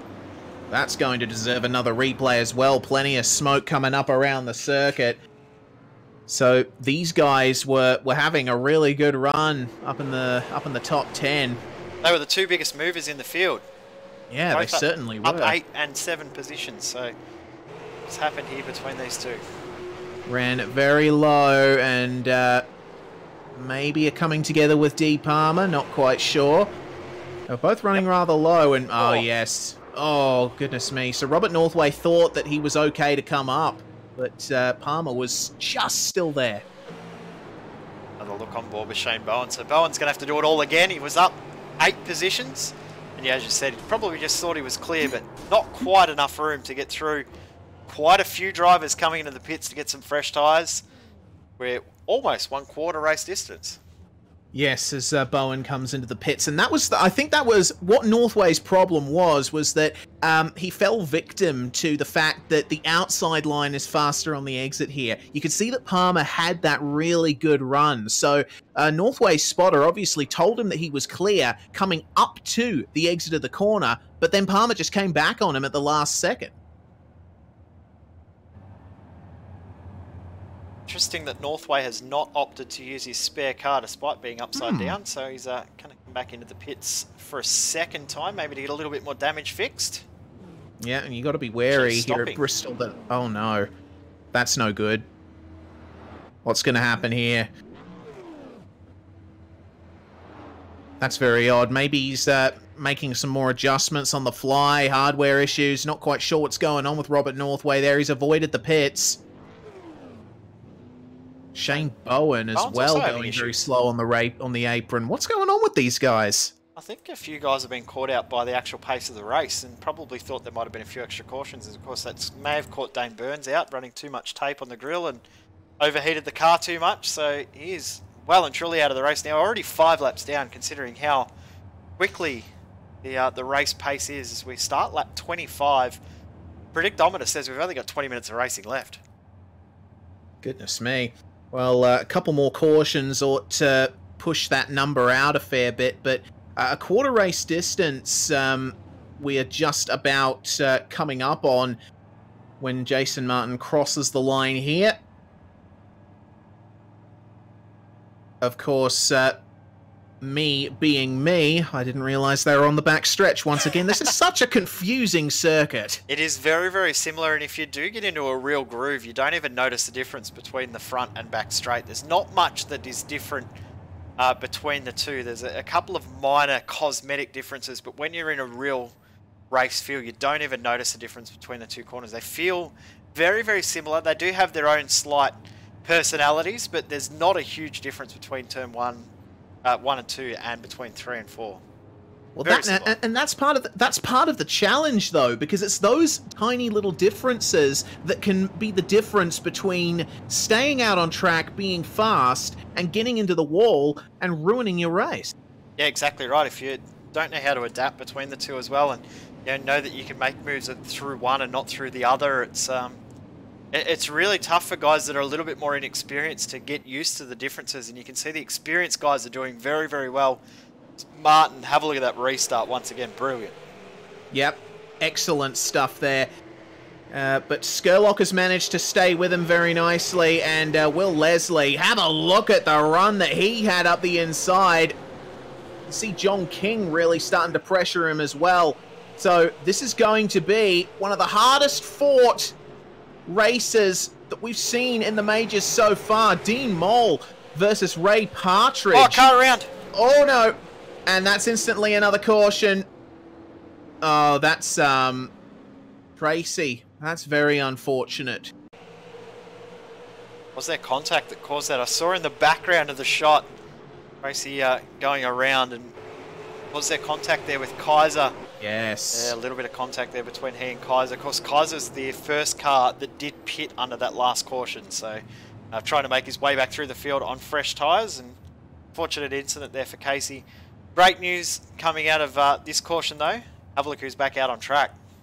Awesome stuff to see. Dwayne Burns, he is 5 laps down, but that can be made up if he just continues staying out of trouble and staying out of the pits towards the end of the race. Yep, and then it's a couple more cautions to become the lucky dog. Shane Bowen is about to become the lucky dog, I believe, and he'll get waved by all the field here, and right on cue, there he goes. So now only have 2 cars that are laps down, Riley Curtis and Dane Burns. So hopefully those guys can also get up onto the lead lap come the end of the race. But Jason Martin at the moment has led all 29 of our laps completed so far, about to come up to 1/3 lap race distance when we go green. This is where the guys will really start to think, how much tyre drop off have I had? Do I need to come in for tyres? Do I stay out? What do I do? If we go another, say, 15, 20 laps green, then the real question marks start to come up. That's it, because I get the feeling that everyone in the top 10 has their eyes on Martin under these cautions, because if he comes in, they are all going to come in with him. You don't want to be stuck out there on old tyres when the former race leader has fresh ones and is chasing you down. Yeah, exactly right. It just makes it very, very hard to hold on. I mean, if there's only 5 or 6 laps to go and he's done it, you'd hope for another caution, but if it's, say, 20, 30 laps to go, you probably think that you're fighting a losing battle. Especially when the quality of driver that is the current race leader, Jason Martin, if he was hunting you down in your rear vision mirror, it's almost like giving up the spot. You just know how good he is. Brilliant driver, and one that we've talked up many, many times, and thankfully he was actually able to live up to those talking up at Daytona. Won his first ever Daytona 500. He was pretty over the moon about it too. Certainly was, but he still likes to downplay the positive comments that people make about him. He's one of those drivers who will insist that he's not as good as everyone says he is, but really his results speak for themselves. Yeah, exactly right. He's been too good for too long to not be called one of the best in the AusNZ sim racing community, especially on the oval side of things. And his road racing performance is a lot better than he gives himself credit for. It'll be interesting to see when we come later up into the season, when we get to the likes of the Detroit Grand Prix at Belle Isle cars, how he goes in those sort of races, which are a little bit more niche than what he's used to. I mean, GT3 racing and GTE racing is a little bit easier because it's a little bit more commonplace, but... and the cars have fenders. Well, that too. Which he'll be used to. Coming into the F1 and the IndyCar races, especially the roadside IndyCar race, going to be very, very tough for him. It'd be great to see how he goes. Absolutely. But this event is not all about one man at the front, Jason Martin. There's plenty of other drivers vying for that top spot as well. We'll have to keep an eye on them as they come off this restart. Safety car in, Martin already away. Once again, Michael Skurlock right on it. He's staying with him. Skurlock on the 451, but have a look at Will Leslie and Gavin Sadler. My goodness, look at King. What a run round the outside. Had nowhere to go though, but what a momentum he carried out of turn 2. Oh, a bit of side-by-side contact with his teammate Will Leslie. Get out of the way, Will, I'm coming through. And I believe there's now 3 wide Gavin Sadler coming through. Good stuff, guys. Have a look at Ray Partridge holding on as well. Will Leslie, I think, he really wants to be up on that outside line because he is able to do absolutely nothing on the inside at the moment. Dean Moll's going to get him too. Stephen Williams has just stuck his nose on the outside as well, and he's going to get the spot. Cameron Danso's stuck on the inside. If he wants to get the move done, he needs to get to the outside as quick as he can. But D. Palmer's going to hold that outside. So Dancer's going to get stuck down there with Will Leslie. And D. Palmer coming through. Dave Douglas is the first car that has come in for fresh tyres, as well as Robert Northway as well. And have a look at the advantage that D. Palmer gets around the outside with those fresh rubber. Yeah, that's amazing. D. Palmer running right up to the wall in the top 10, up into 9th, and then back down into 10th again as they trade position. Oh, don't want to do that too much, but Cameron Dance, it looks like he is through. We're riding on board with Robert Northway on the fresh tyres. Have a look at the run he's got on Dance. Nowhere to go, and we've seen already Northway's not scared to throw it on the apron to help get moves done. He's not scared about throwing it down really, really low. Dance has finally got up high again. You can see Marcus Tracy also coming back through now in his spare car. This is some great fighting in the mid-pack. Yep, Robert Northway just gaining 2 positions on entry alone and maintaining it. Good stuff from all of these drivers. This is fantastic racing, side by side at Bristol. It doesn't get any better than this. Northway, it's still on that charge. Have a look down here at Partridge. Oh. A little bit of contact between Mole and Partridge there. Almost sent Ray Partridge around. He did a great job to recover that. And I've got an incident in the background. Oh, yeah, and that's a caution. Yeah, so that's the 076 of your own Kaiser. Of course, he won the C main, the last chance qualifier, so he'll be very dissatisfied with how things have gone for him in the A main here. Let's have a look at what happened to him thanks to Modem Simulation. Focused on D. Palmer at the moment, round the outside, and just getting into the wall again, and that was just a coming together of the 2 drivers. Yeah, Palmer into the wall, lost momentum. Kaiser nowhere to go, but into the back of the 35k. You can just see they're bounced off the wall. And that's, what, the 3rd or 4th time we've seen that tonight. Just the difference of momentum has caused the incident. And have a look at how many drivers have come into the pits. Just about everybody. Yeah. That's amazing. Of course, our leaders are staying out. But you see the likes of Kukas, Kaiser, Douglas, etc. all coming into the pits. And, oh, hey, John King's going for the pits. Here we go. Oh, this is big. He's got a huge amount of damage, though. Where did that come from? Yeah, no idea. I'm going to go back and double check that, because he was running really well, was John King. Yeah. Could be a blessing in disguise for him, though, because fresh tyres coming back through the field. If he gets out in the right spot, he'll find himself in a good position. So here we go. Well, King's carried that damage since at least the... Oh, he got that damage on the restart. It was just a couple of taps side to side. Doesn't look like it's held him up all that much. So only physical damage. King was carrying that for the entirety of the last green flag run. He's just taking the time to get the damage fixed, so he's not jumping in his spare car at this stage, just getting a little bit of damage fixed. Probably just ripping the fender off the tyre to make sure that there's no rubbing. Back out there with some fresh boots and go again. Yeah, that's it. So he's back out now onto the circuit is John King. Having a look at Jason Martin in the cockpit. He's had a very good run in this one, and it's been the best kind of race you can have as a leader at Bristol, which is uneventful. And led every lap as well. He's just breaking away at the start and maintaining the gap. That's all he's doing. He's very, very good at managing the gap. He sometimes races at 95% just to ensure he's got that little bit left in the tyres at the end. So he's very, very intelligent in how he runs, is Jason Martin. There's the lights are still on. The Ford Mustang safety car. Pace car, I should say. Pace car it is. Yes. You know we're going to say pace car tomorrow night for V8 Scops too, don't you? Absolutely. By the end of the broadcast, you've got it in your head. Okay, I've got to call it the pace car for these races. Next day. So, the pace car is up, down, no! At least I'm not the only one that does it every single time. Now, we're interested to see if Skurlock can get off the line here. If he can get side by side with Martin when he jumps, if he can time it a lot better, I think he could really, really push to maybe take the lead away from Martin. But we've seen how good Jason Martin's been throughout this night so far. It's going to be hard for him to not lead into turn one. It's all about these restarts that you're about to see. So Martin goes away at the green flag, and there you go. The jump. As long as Martin is clear of the next car, then he's able to manage it from there. Dean Moles just dropped a whole heap of spots on the outside. Very, very slow to get going.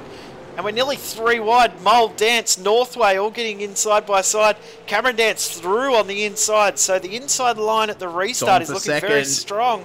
You are right. Skurlock may lose a spot here to Gavin Sadler. No, Sadler tucks him behind.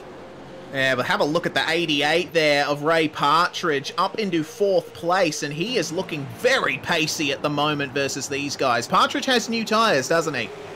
No, Northway is the driver with new tyres. So Northway on 26-lap-old tyres, of course. Partridge! Partridge on the inside! Oh, and almost contact. Oh, he's really on a charge as Ray Partridge at the moment. Skurlock and Martin untroubled up the front, but these guys, Gavin Sadler leading up this big pack. Ray Partridge and Robert Northway going side by side here, and Partridge with awesome exits. Really pressuring Sadler here. Dean Mole's really struggling too. Have a look at Dean Mole dropping. He's back to 8th. He restarted in 3rd or 4th, so he's lost a whole heap of ground. Lost a whole heap of momentum, but Partridge looks so strong. Northway, though, is carrying so much speed, just not able to maximise it at the right spot. Yeah, that's it. Stuck on the inside there, and Gavin Sadler, you can see he's starting to move up. He's starting to use the middle line as Partridge continues to stick up the top. Partridge doesn't have anywhere to go. He's getting boxed in by both of these drivers when all he wants to do here at the moment is move forward. And we've got a car diving down to the inside. Will Leslie in the background. He is really pushing at the moment, looking to make up some positions here. Leslie pitted under that last caution, so he's got the freshest tyres in the entire field. So he is looking to make some moves up into 9th position, restarted in about 16th position. He's moving up. Cameron Dance starting to lose ground. Shane Bowen also pitted under that first caution. So he's also making some ground. But Northway has done the best on these fresh tyres. He's about to come past Gavin Sadler and take 3rd position. That is a great job. Yeah, and it's going to be a big turnaround for from the rest of his night. Obviously, he didn't have the best of starts. Ended up not taking to the grid earlier on in the preliminary stages. But now There is a caution. Caution. Oh my goodness, another one. So what happened there? I don't even see any cars stopped on the circuit or cars going slow. Not too sure. That's very odd. We will search for evidence of what caused that caution and try to bring that to you as soon as we can. And have a look at all of the leaders going into the pits. No surprise at all. They saw how quickly Northway was closing up on them and knew that they couldn't hold on any longer. They knew that they had to come into the pits. Ray Partridge is the only one that hasn't pitted, and he'll be instantly regretting that decision. Or is he going to have to pit on the back straight, maybe? Maybe on the back straight. No, he stayed out. Interesting. I believe I have just seen what happened to bring out the caution. Yep. It was Will Leslie and Jeroen Kaiser coming together. A little bit of phantom contact between those guys, and unfortunately Kaiser sent all the way around. Random simulation replay up on screen right there. You can see Will Leslie just ahead. I think we're about to get the contact right now. It happened a bit after this. Kaiser was actually ahead of Leslie when the contact happened, so it's going to happen, I believe, rather soon on this replay. Of course, Will Leslie, you can see he was really pushing at that point, and Kaiser was able to get that exit and get up ahead. I believe it happened coming up this next straight. So Leslie tried moving up and just made that contact fairly heavy.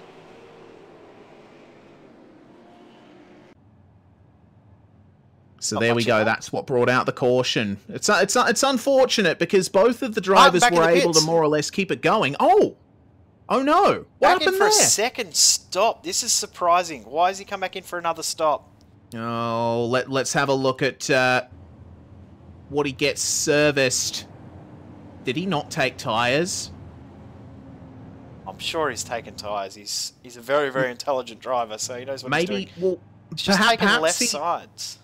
Yeah, well, perhaps he took only right side tyres in his initial stop, and then figured I might as well go all four. Maybe. That is a very, very strong possibility. We don't know. We won't find out either. So we'll hopefully get to chat to him post race. But yeah, well. Oh, I'm surprised. Not what I expected to see Jason Martin back into the pits again, but he's going to rejoin back in 18th position as we get ready to go green once again. Green yes, indeed. This time. So controlling the field this time around is going to be Ray Partridge, but of course we got Will Leslie who's doing a little bit of weaving there on the outside. Big thing with this is Ray Partridge is on 62 lap-old tyres. Will Leslie's on 18 lap-old tyres. Stephen Williams in third. John King in fourth. Those guys are on 18 lap-old tyres as well. Well, safety car is in, and we will see what happens here. Partridge caught Leslie sleeping there. Good jump. And he's going to go right through into the lead by more than a few car lengths. Will Leslie with a bit of damage on the front, it seems. Of course, that would have been from that earlier contact with Jeroen Kaiser. He's elected to keep going. Have a look at Jason Martin come through. Oh, wow. Look at the pace that he's got of Drew DeLong, just straight by on the inside. He's going to have to work really hard to come back through. But this will be an absolute show on how to overtake in short track racing. Jason Martin is one of the best. Yeah, well, we'll see right here. He's gone through on Shane Bowen. Manages to get the exit to boot on the inside. Dave Douglas going down to the apron. Dancing the wall. Heavy contact. Confident. Oh, yeah, very heavy contact. And Dean Moll's going to try and get through, but Martin wants to get through as well.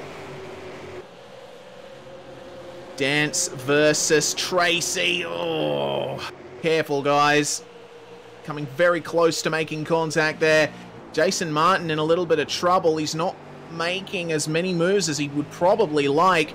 We're already coming lead. up to lap 70 as, yes, it is on for the lead. Will Leslie starting to catch back up to Ray Partridge and have a look at John King as well in third. This is new versus old tyres right here, and the newest tyres of the lot is Gavin Sadler. He pitted under that last caution. The lead car that pitted under that caution is already up into 5th and making moves very, very quickly. The fastest car on track at the moment.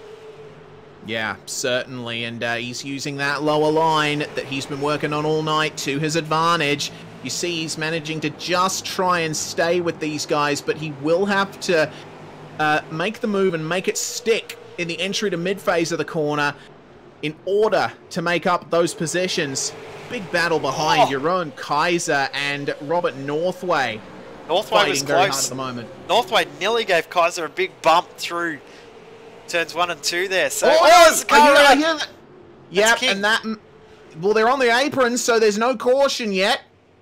King and Stevens, that was involved in that one. We stay green for now.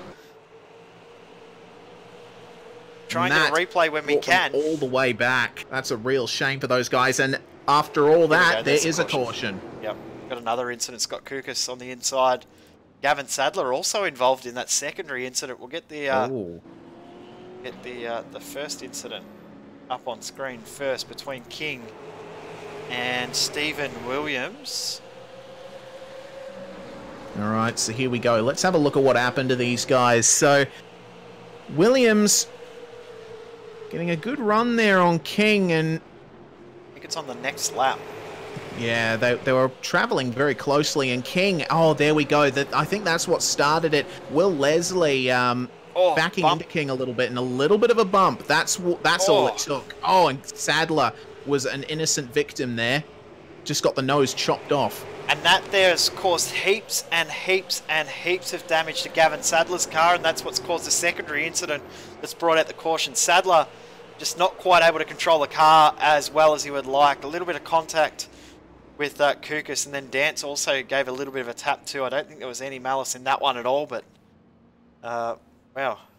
An incident that basically went over 2 laps. Yeah, and so as we go back live, Sadler is in the pits. He's just taken more left side tyres as well as his spare car. So we'll keep an eye on that. Jason Martin back up into 8th position as a result of all of this. Yeah, well, I mean... 74 lap old tyres now. That's a big surprise. Well, in his position, I probably wouldn't do any different. We're coming up to the last quarter of the race, and pretty soon it's going to be too late. Yep. If he pits any later than this, there's really no point. He wouldn't be able to gain anything back before the end. He just wouldn't have enough time. Yeah, I think you're right. I think he needed to pit in that one. If he didn't pit in that one, he's got no time left. But he needs to be really careful of Jason Martin. Of course, we know how quick he is, and as we've been saying all night, he knows how to come through the field as well. So, although he's been leading for a large portion of this race, the fact that he's now working his way through, he's already gained 10 spots from when that last caution happened. Yeah, not too far off the lead and can see the leader now. So it's a big thing for Jason Martin now. Will he be able to get the lead back with only a quarter of the race to go? I'm going to say he probably can. Well, we'll have to wait and see at the end of this caution. As the drivers well up the front on the older tyres. Ray Partridge, oldest of the lot. There's definitely more chances for mistakes to be made, and you can see Leslie already practicing forming up alongside. Just checking to see what the state of play is going to be when they come around to do the restart, because a big part of it in sim racing in particular is taking a look at your rival just out of the corner of your eye if you're using monitors, and being able to pick when he goes. You also want to mix it up too. You don't want to be predictable and have the driver beside you work out when you're going to jump and jump at the same time. So you need to try and do something different to what you did on the previous one. Jumps at the same time. Will Leslie will probably predict it and be able to stay side by side and may take the lead away. Indeed.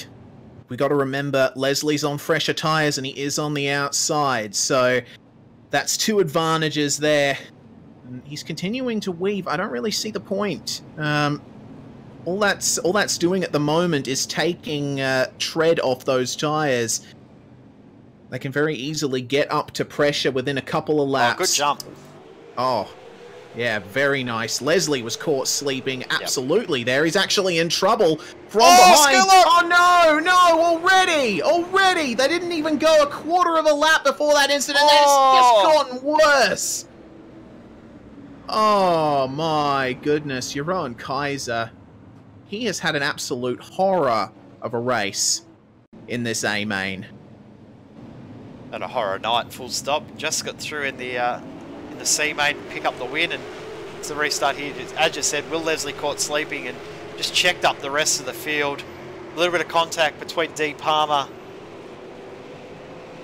and then Kaiser just tried to avoid the incident. Just shot himself straight up into the wall. Ugh.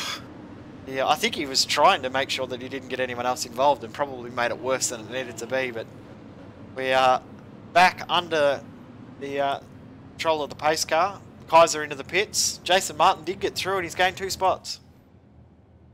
And that's crucial for him. Jeroen Kaiser, from bad to worse, he's come into the pits and actually overshot his box, so... When it's not going your way, it doesn't go your way, isn't it? When it rains, it pours. Exactly. Interesting that Skurlock has got through that without any damage. And Dane Burns, finally, is the lucky dog. He's now only 4 laps down. Yes, indeed. Well, unfortunately... 4 more cautions, you'll get on the lead lap. Yeah, I mean, it could happen.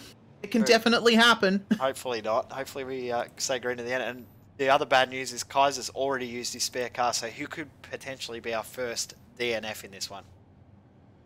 Well, I mean, 80 laps without a DNF, I think that's a pretty good stat, all things considered. We've made it this far without any drivers retiring. Yeah, I agree. I think the overall, it's been relatively clean. I think the oval side of this series has really surprised both of us with how clean it's been. Other than the very, very first oval race we had last year, or sorry, the second oval race we had last year, I can't remember what it was at Phoenix. It was last year. Silver Crowns Silver at Crown. Phoenix. Yep, that's it. That was the only race that we had that was probably a little bit too crazy with cautions. Every other race that we've had in this series has been really, really clean. Yeah, certainly. Of course, short tracks, you always expect that with the tighter quarters and the closer racing, not as much speed differential, there's going to be more cautions, or at least a higher likelihood of cautions. But tonight so far, I mean, it's a shame that we didn't go so long before this caution came out after the last, but by and large, it's been reasonably clean. Well, we had that huge green flag run after the first caution, didn't we? We were a little bit surprised at how long it went. We went, 30 laps green, and then all of a sudden it's just... It's fairly common for these sort of races too, that you have a lot more cautions at the end, as everyone's trying to shuffle for positions. Every position means so much more at this point in the race. A gained position at lap 80 is so much more crucial than lap 20. So at lap 20 you can give up the spot a lot easier and without a lot more stress. But now you want to defend those positions a lot more. Breeds more incidents. It's just how it goes. Indeed it is. Safety car is going to come in to the pits after these last couple of turns. Once again, you see the view of Will Leslie from Ray Partridge's rear bumper. And I suspect Leslie will have to get it right this time. Oh, no! He tried to pick it and got it absolutely wrong. Well, Partridge saw him do it. On the bright side, D. Palmer did even worse, so Leslie doesn't have anyone threatening him on the inside. Robert Northway, on the other hand, have a look, he's going to go for that dive. He really wants this second place, possibly a race victory. No. Oh no, Leslie! Oh, he's on the apron, comes back onto the circuit. Oh, he might take Dean Mullen. Oh, almost. There we go, yellow flag. How did Dean Mole get away with that? I don't know. He must have been absolutely holding on for dear life. He will have absolute white knuckle syndrome right now. He might need to pit for a change of underwear. But that was a huge moment. And Leslie, unfortunately, is going to have to go and have a little bit of a talking to the team boss because he's unfortunately taken him out. Yeah. Shane Bowen just involved in that. And oh. And that was the 85 involved in that as well. Scott Kukas, he's not had the best of runs today. This is the view from Shane Bowen's perspective. Will Leslie just didn't get a good run there at all. I don't think there was anything really wrong from Shane Bowen there. And have another look here with Will Leslie. See, trying to go round the outside. It's at all sorts of wrong. Slows up. Yeah, I mean, he was recovering and he just came up onto the circuit again. Really, if you're in Shane Bowen's perspective, there's not much you can do. No, 100% right. Bowen did nothing wrong. Leslie was probably pushing too hard to defend that position from Northway. Just got a bit too much wheel spin at the exit of turn number 4. Very, very easy to do as well. So something that does happen in the heat of battle. Great news is John King has continued on. Scott Kukas also has continued on. A little bit damage for both Leslie and Kukas. Leslie's jumped into his spare car. Ray Partridge has stayed out. Robert Northway tucked right underneath that rear wing. 88 lap old tyres versus 30 lap old tyres. I'm really impressed with Partridge. I mean, he has had the advantage that the cautions have come out fairly quickly, but the fact that he's been able to hold on for so long on those tyres really is a testament to how he's prepared this car, I think, for the long runs. I think the one thing that will be worrying him is this man right here. Jason Martin now is in 4th. 4th position is basically in hunting distance for the leader, so Partridge will be very, very concerned about how close Jason Martin is. If he can get up to that rear bumper, if he can get clear of maybe one car, if he can get clear of Deep Palmer and then there's another caution, that leaves him well and truly at hunting range at the next restart. So it's going to be interesting with how this restart plays out, whether Partridge can hold on, whether he can do it a little bit better over Robert Northway than what he had been doing over Will Leslie. I think the other thing with that incident there, Will Leslie tried to predict when Partridge was going, saw that he wasn't going, backed off the throttle. Partridge went at that moment. So that sort of hurt that whole restart group there when everyone tried to guess the right time and got it all completely wrong. Yeah, exactly right. And that there's a lesson in there for any sim racer. And if you're going to jump on the throttle, you have to commit.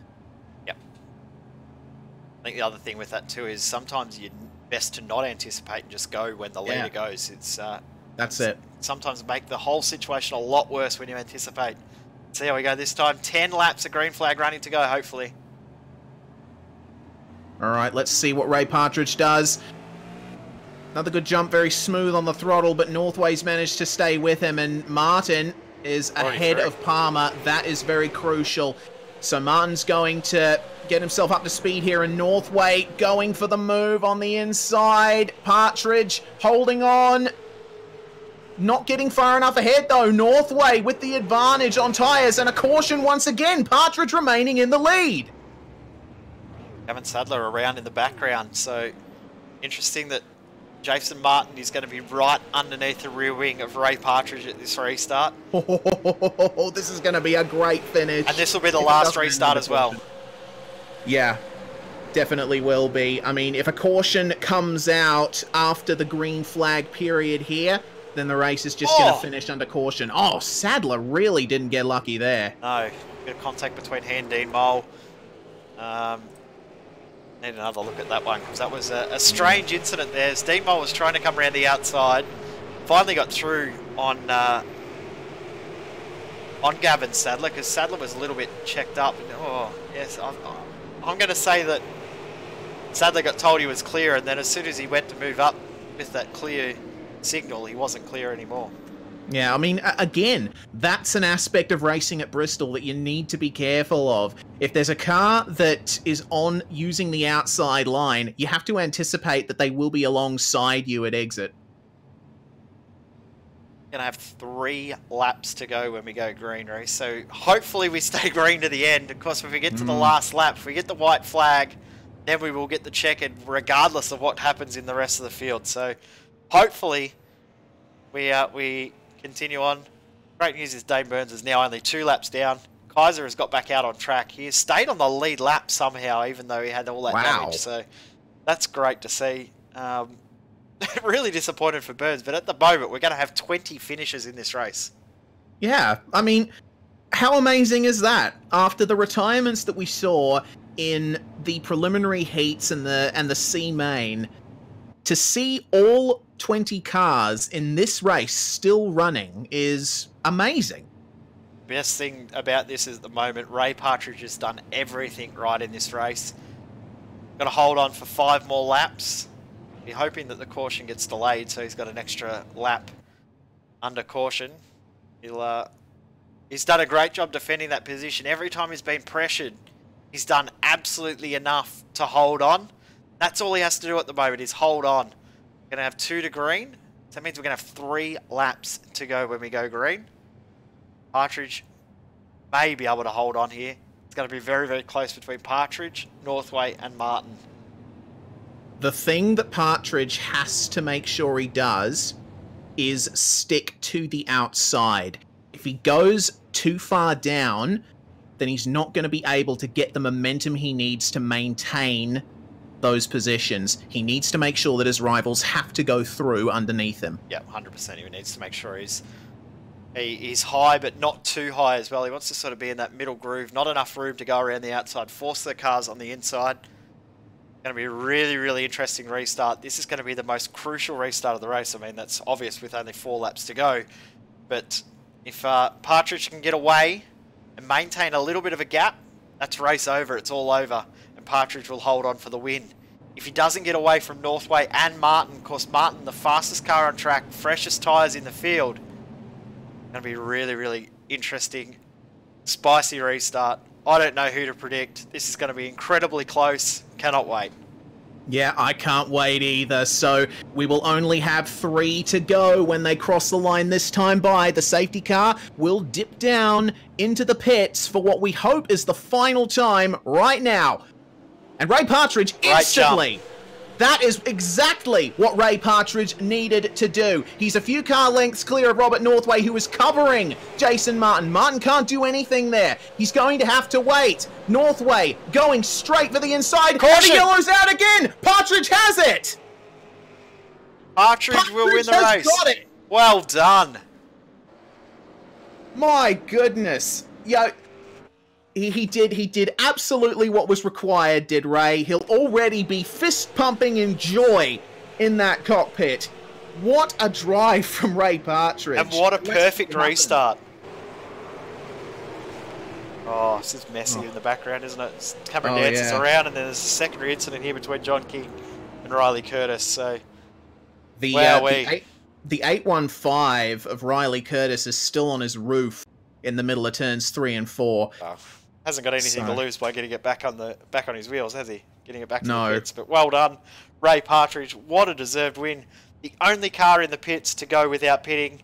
He's going to show all of these guys how to do it. Exactly. Safety car coming out of turn 4. Ray Partridge coming out of turn 4. That's not turn 4. No, that's turn 2. Race again. I did it again. But for goodness sake. Oh. You'll get it right this time. Yeah, I will get it right this time. Safety car out of turn 4. Double check. Yes, they are coming out of turn 4. They pass by Riley Curtis on the apron there. Gets a little bit of a bump in the hopes of getting back on his feet. But Ray Partridge crossing the line for the win. What a drive from him. I think that's going to really mix up how the rest of the divisions tackle this race. Be a lot more drivers thinking, hey, staying out isn't as bad a strategy as we thought it may have been, but Ray Partridge has shown everyone how to do it. He's done an incredible job, and the defensive drive in those last few laps was incredible from him. He thoroughly deserved, and probably the straightest, cleanest car in the entire field as well. Yeah, exactly. He's got quite a few specks of dirt on that front bumper, but other than that, that car is absolutely spotless. So, also really, hearing Ray's first ever win in the major series. Yeah, exactly. And what a way to take his first win with a drive like that. I think Ray will have a lot to be happy about after this one. So there we go. Unofficial results here. as Ray Partridge does donuts on the start-finish stretch. Robert Northway is going to come home in second. Fantastic drive from him as well, especially after how his night started. Jason Martin hanging on for third. You can't help but think it could have been position one were it not for a few extra cautions. Michael Skurlock in fourth. Dee Palmer and Dave Douglas ran out the top 6, and the top 8 rounded out by James Robbie and a lucky Dean Mole. Two lucky and unlucky stories throughout this field. Shane Bowen was in all of the action tonight. He does finish in the end in 9th position. Drew Lalonde in 10th position. Stephen Williams in 11th. Gavin Sadler also involved in a lot towards the end of the race too. He finishes in 12th in the end. Marcus Tracy in 13th. John King in 14th. Will Leslie 15th. And Scott Kugas in 16th position. All of those guys still on the lead lap. Yes, indeed. Field rounded out by Jeroen Kaiser, the last guy to finish on the lead lap. Cameron Dance a lap down. Dwayne Burns 4 laps down. And Riley Curtis, I think he's still on his one roof. of the last drivers. Yeah, still on his roof. But that's your 20. And all of the cars were classified at the finish. Yep, all classified and had 17 of our 20 on the lead lap. Reese, I think we've got a very, very excited Ray Partridge about to join us. Yeah, certainly. That seems the way of things. Ray Partridge joins us in the commentary box. Ray, your first win in the majors. What a way to take it, man. Thanks, guys. So, starting out your night, I mean, the obvious question and the obvious answer is, were you expecting it? And the answer is probably no. But coming into this race, starting in 11th, was it always your goal to stay out on those tyres the whole way through? To be honest with you, I was going to pit with the caution at 48 laps when we had it, and I didn't want to give up the track position. And then when everybody pitted the next time, I pretty much made my bed there because I couldn't come in the next one because I would have lost all that track position. So I just stayed out and was banking on cautions, and hopefully I could get enough good restarts. And I knew if I ran my line on the high line, I was pretty fast even with older tires. I had put a ton of laps into this week. Were you hoping for cautions as well? At the end, once Jason and Northway got through, yeah, I was kind of banking on them a little. Well, a lot of fingers and toes were crossed for you, Ray, but it is your first win in the Majors series. That definitely should bring up your motivation for future rounds. Yeah, I normally run in the Americans regions. I came over here just because I thought I'd have a better chance of getting a good finish, and it paid off. Man, I'm so happy. Thanks to all the Dog Bear guys out there, man. You guys have been awesome all week. Fantastic stuff, Ray. Thank you very much for joining us in the commentary box. Enjoy that winning feeling, and congratulations. Thanks, guys.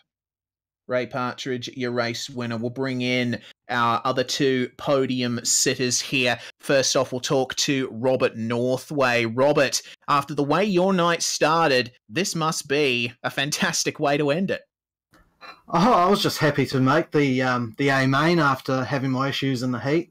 Just absolutely stoked to even make it, let alone finish second, so I'm pretty happy about it. What exactly happened in the heats? I just had connection issues and got dumped just before the start, and then jumped back. By the time I jumped back in, pace laps were happening, so I had to start from the pit.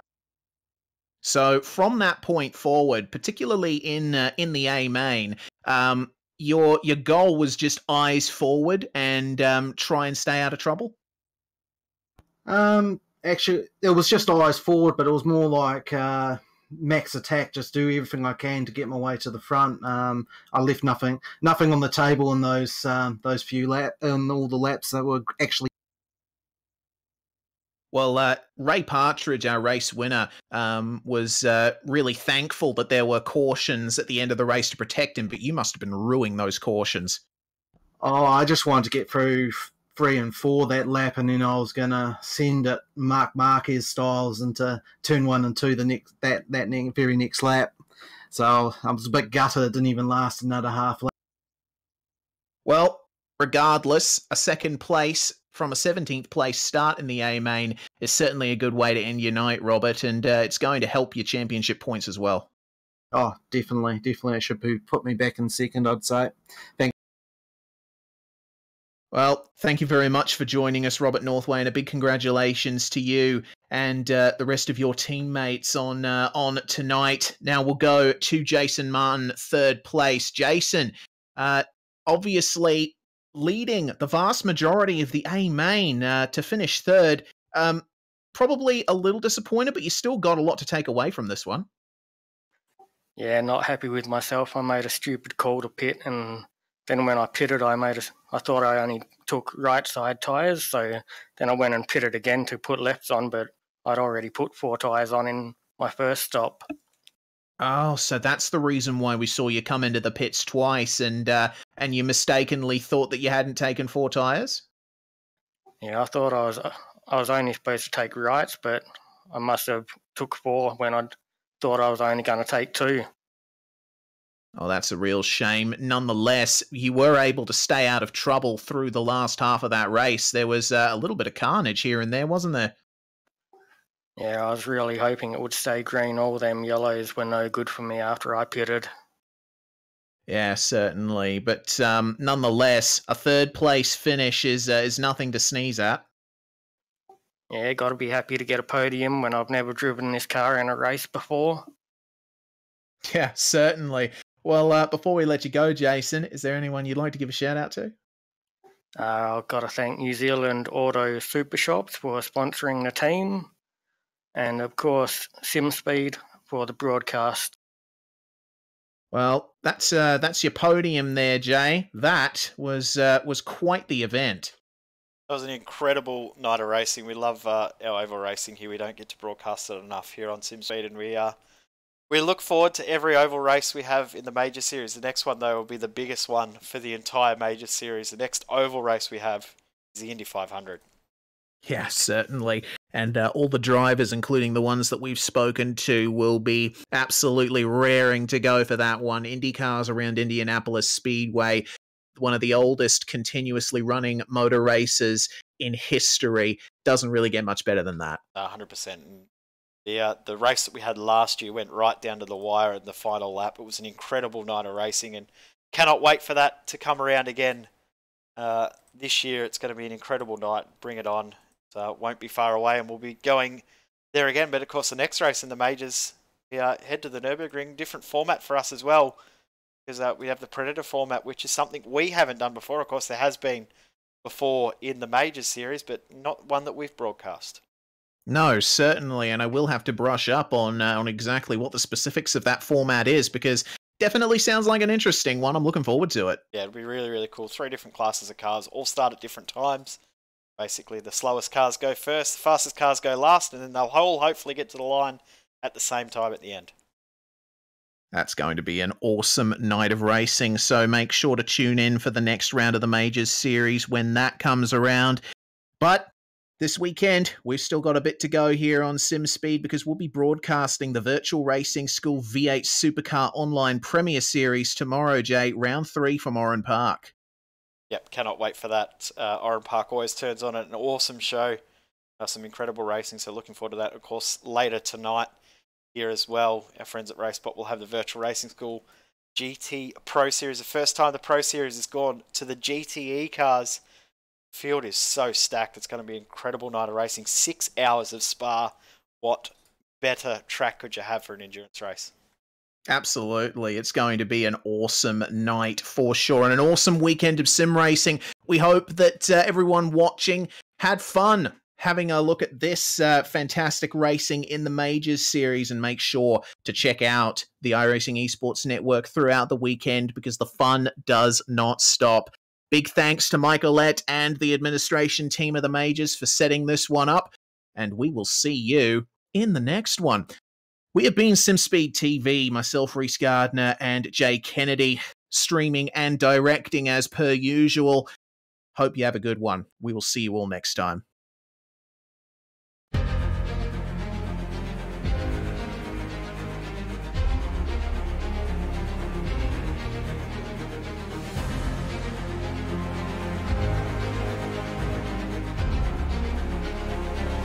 This is fantastic. This is GT racing right now. He's got tracks and he's going in the outside of both of them. Maloney! Oh, he's taken Anderson. Anderson's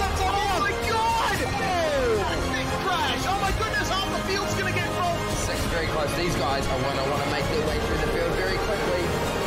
Oh, there we go. Oh, no. That's massive. This is it. This is over. I can't believe this. Oh, my God. God, what?